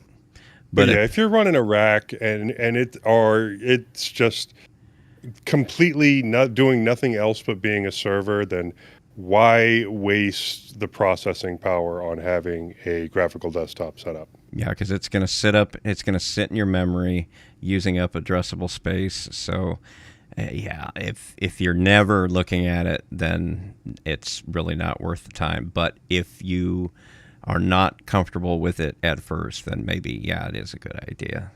So I think that kind of answers that question. So kind of sort of wrap it up, and I don't know that we can possibly wrap it up, but while learning to set up and use servers can be a little like learning how to walk all over again, the experience can be rather rewarding. You will learn much more than you may think by simply making the attempt, and you're going to make several attempts, unless you are just a maniac, brainiac, or you're extremely lucky, one of the two. Your understanding of networking, security, and online services will grow as you go through the process. So of all of the stuff we discussed, which of these things are we using for the infrastructure of mintCast? And the easy answer is pretty much everything we discussed is put into place to make mintCast work. We've got the static IP address connecting back here to my basement, running mintcast.org on a Docker container running on one of these servers behind my head, and that is sitting behind a reverse proxy that I talked about. There's SSL running all over the place. We're reading our show notes off of Nextcloud. That's a bit of a beast because this particular installation of Nextcloud is not containerized. It's installed bare metal, so because it's sitting inside the reverse proxy, I had to create a self-signed certificate for it because Nextcloud is very, very picky. It literally needs... It was not enough for the reverse proxy to have a Let's Encrypt certificate going out from there. It needed SSL between the installation of Nextcloud and the reverse proxy as well, and that's where the self-signed certificate came in. So I had to learn how to make the self-signed certificate and point the Apache server that's running the Nextcloud to that certificate and that key file. And also, there's services that Nextcloud relies on, like Collabora, which is basically the online version of LibreOffice that we use for our document collaboration. That needs SSL from one end to the other as well. Now, that is running in a Docker container, so that's all kind of handled through the Docker system. And that works relatively well. I don't know what else. Basically we're using all these services that we talked about, all of these different layers of abstraction just to make these things work. But they cost nothing. That's the bottom line of all this, is that the only thing it cost was the time it took to sit down and learn it. And there was a lot of mistakes being made. Oh, when it comes to your web servers or really anything, make sure you're backing up. WordPress, for example, has got a tool out there called WP Vivid, which will automatically back up your entire website, including your database, to like your Google Drive account or something like that.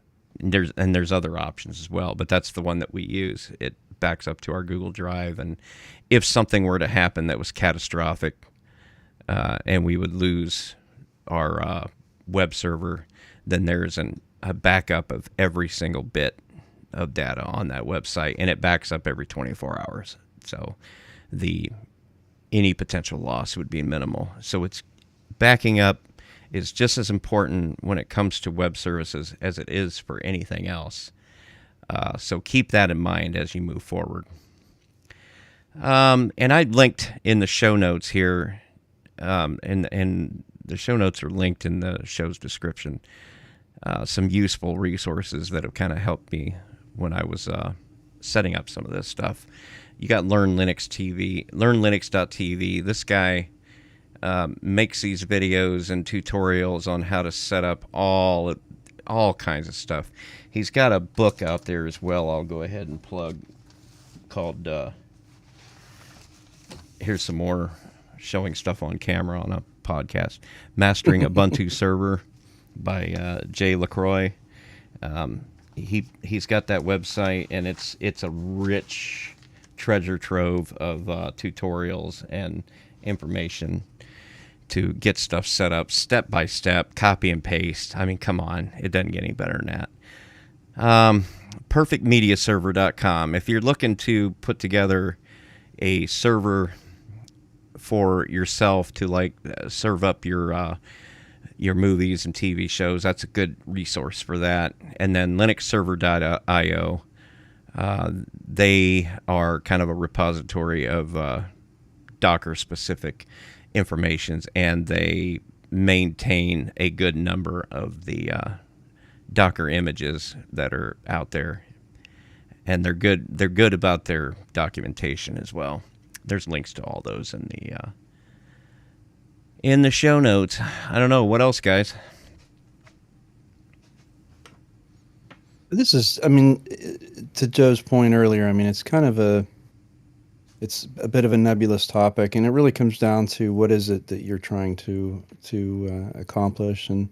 But the truth is that it is a set of skills, the ability to find solutions and I guess the other thing that we didn't cover, and this has helped me tremendously, is pick some option for having notes, like a note database. Because what you're going to find is you're going to be trying a lot of different things, and if you don't keep track of at least some semblance of like what you did and when, uh, trying to recreate things or also trying to troubleshoot can be really challenging. And so if you just keep track of just real rudimentary things like what what packages you were trying to use, like what configuration options, and I personally use Joplin because I like that note application, but find something like that where you can have tags and different ways to sort of associate things, or notebooks or sub categories or whatever, just some way to kind of say like, okay, I'm setting up a NAS, for example, or Jellyfin or something, and like what a system profile, so I know what all is in this system, and then like which server operating system am I using, and then like what from like what did I have to do, the basic steps of like I had to install a snap of something, or I had to do, and not to an exhaustive point where it's like a chore, but trust me, if you don't have some sort of notes on what you've done, it's basically impossible to either recreate it or troubleshoot it. Because then now it becomes a matter of like a forensics analysis of trying to go back and look through your terminal history, or some like way of like, what did I do, when did I do it, and if you just kind of put a little bit of effort into keeping track of that stuff up front, it pays off in the end. So That's a good point. One thing I've been wanting to do is when I learn how to do something new, or when I need to fix a problem, what I'd like to start doing is I've got this blog site that I just never use, and it'd be kind of cool to start writing blogs as I go through. That way, yeah. Number one, you're writing it down, so you're helping yourself remember, but you're also keeping kind of a backlog of information on how to go back and fix this problem.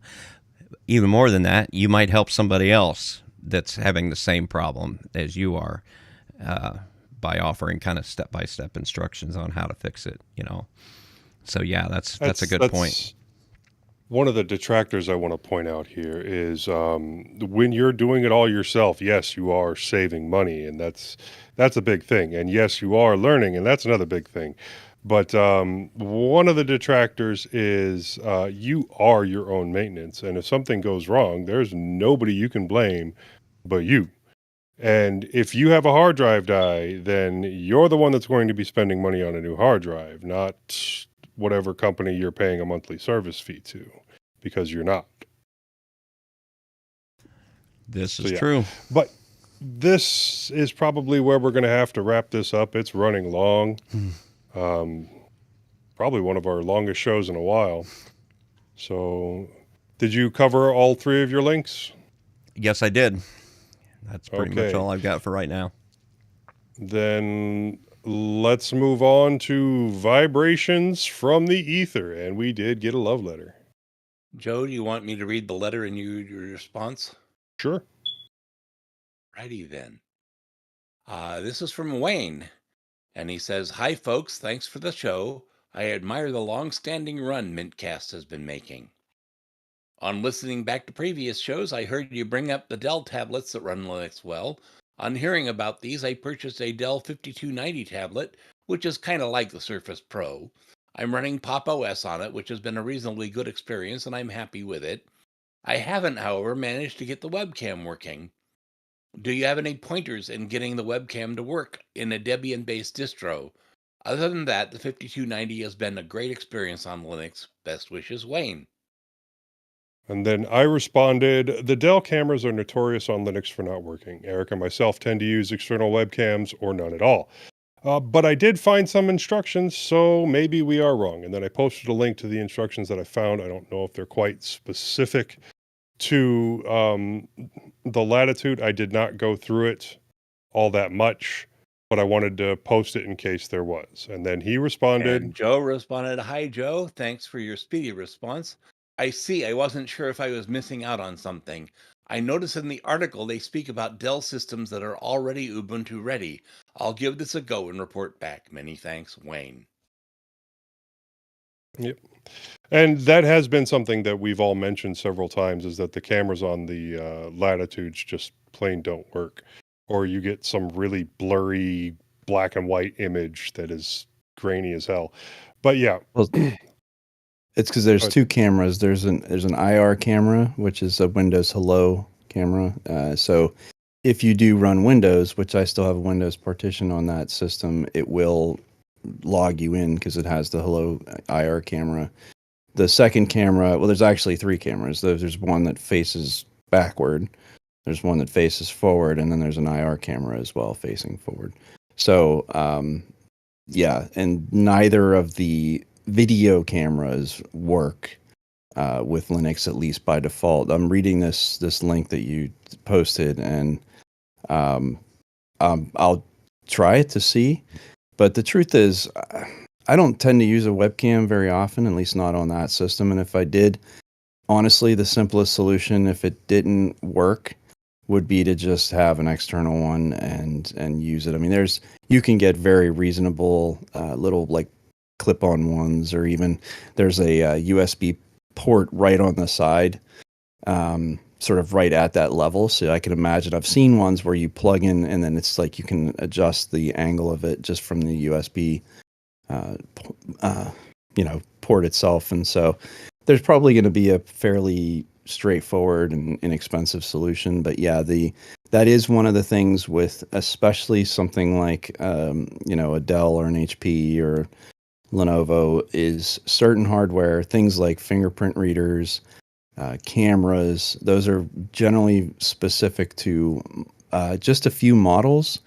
And from a kernel development standpoint and adding drivers, like, it's such a small target for such a small number of machines that it's just not worth, adding that support into the kernel. So if what I'm seeing here is that you're just adding a driver, into your own local installation, like a kernel module or something like that, then that could be a solution. But I've never seen it where Dell. I searched when I first got the machine looking for a solution and nothing came up. So I would have thought I would find it, but that's not necessarily true. So if we do try this and it's something that ends up working, I will report back and point you in the right direction. Yeah, and I know I had tried when it first came out, or when I first got it, but that's been a few years now, so I didn't know if there were updates or something. But thank you for the email, and let us know how things go with that. But moving on to check this out. And I posted a link to a documentary on YouTube called Get Lamp, the text adventure documentary. I really enjoyed watching it, and so I'm sharing it with you guys. It's about the original text adventures and what they grew into, where they started from, and it even talks some about MUDs and things like that are still ongoing now. So if you get a chance, it's about 2 hours long. Give it a watch and enjoy. And also, I did not post a link for it, but I wanted to mention that the HPR New Year's show is coming up on the 31st, of course. It'll start at like 5 a.m. and it'll run till 7 a.m. the following day. We all get on there. You can talk to some of your favorite podcasters on there and just, chat all day long and We talk will about do what's our going best to on. make it memorable for you. Oh, So yeah. please Oh, yeah. get there. And I And do we'll make believe sure that's that gonna Joe replaces the battery in his smoke detector first. Yeah. Thank and I you. do believe that's going to be on chatter.skyhaven.net, but you can go to HPR and look up the information there. hackerpublicradio.org. Yep. Okay. And donate a that's it for battery to Joe. Yeah. 9-volt battery and a ladder. I can't find my ladder. That's the problem. Moving on to housekeeping and announcements. Thank you for listening to this episode of mintCast. If you see something that you'd like to hear about, tell us. Send us an email at mintcast@mintcast.org. Join us live on YouTube, post at the mintcast subreddit, chat with us on Telegram and Discord, or post directly at mintcast.org.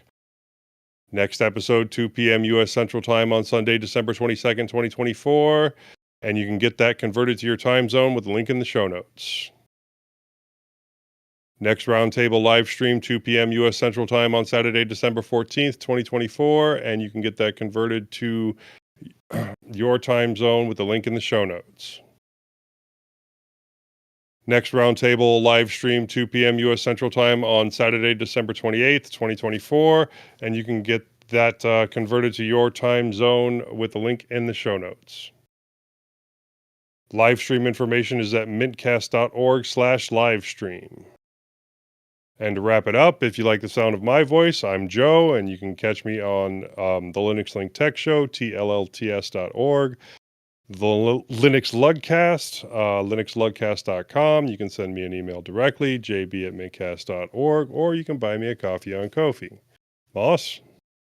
I'm Moss, and you can hear me every week on Full Circle Weekly News. You can email me, moss@bodielinux.com. My Mastodon is at zyvala@hosttux.social, and you can occasionally hear me on HPR. Bill? Well, you can email me. I'm bill@mintcast.org. I'm Bill_H on Discord. My Mastodon is at wchauser3@fostodon.org. Also, check out my other two podcasts, Linux OTC and Three Fat Truckers. Majid? So you can email me directly at drmajid at mincast.org. You can get me on at atypical_doctor at mastodon social. Atypical Doctor on Instagram and Threads, and actually on Blue Sky as well. And the Atypical Doctor podcast on Spotify as well as Linux OTC. Go on, Eric. And I'll keep it simple. I can be reached by email at eric@mintcast.org. Before we leave, we want to make sure to acknowledge some of the people who make mintCast possible. Bill. Yes. Oh, wait. Bill for our audio editing, archive.org for hosting our audio files, Hobstar for our logo, and ItRD for the animated Discord logo, Londoner for our time syncs and various other contributions, Bill once again for hosting the server which runs our website maintenance, and the Nextcloud server on which we host our show notes and raw audio. And the Linux Mint development team for the fine distro we love to talk about. Thanks, Clem. Clem. And Co. And Co. Wrap. That's right. Beep.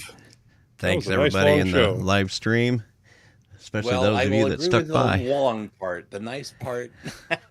I enjoyed it. Beep, I tell you. Beep.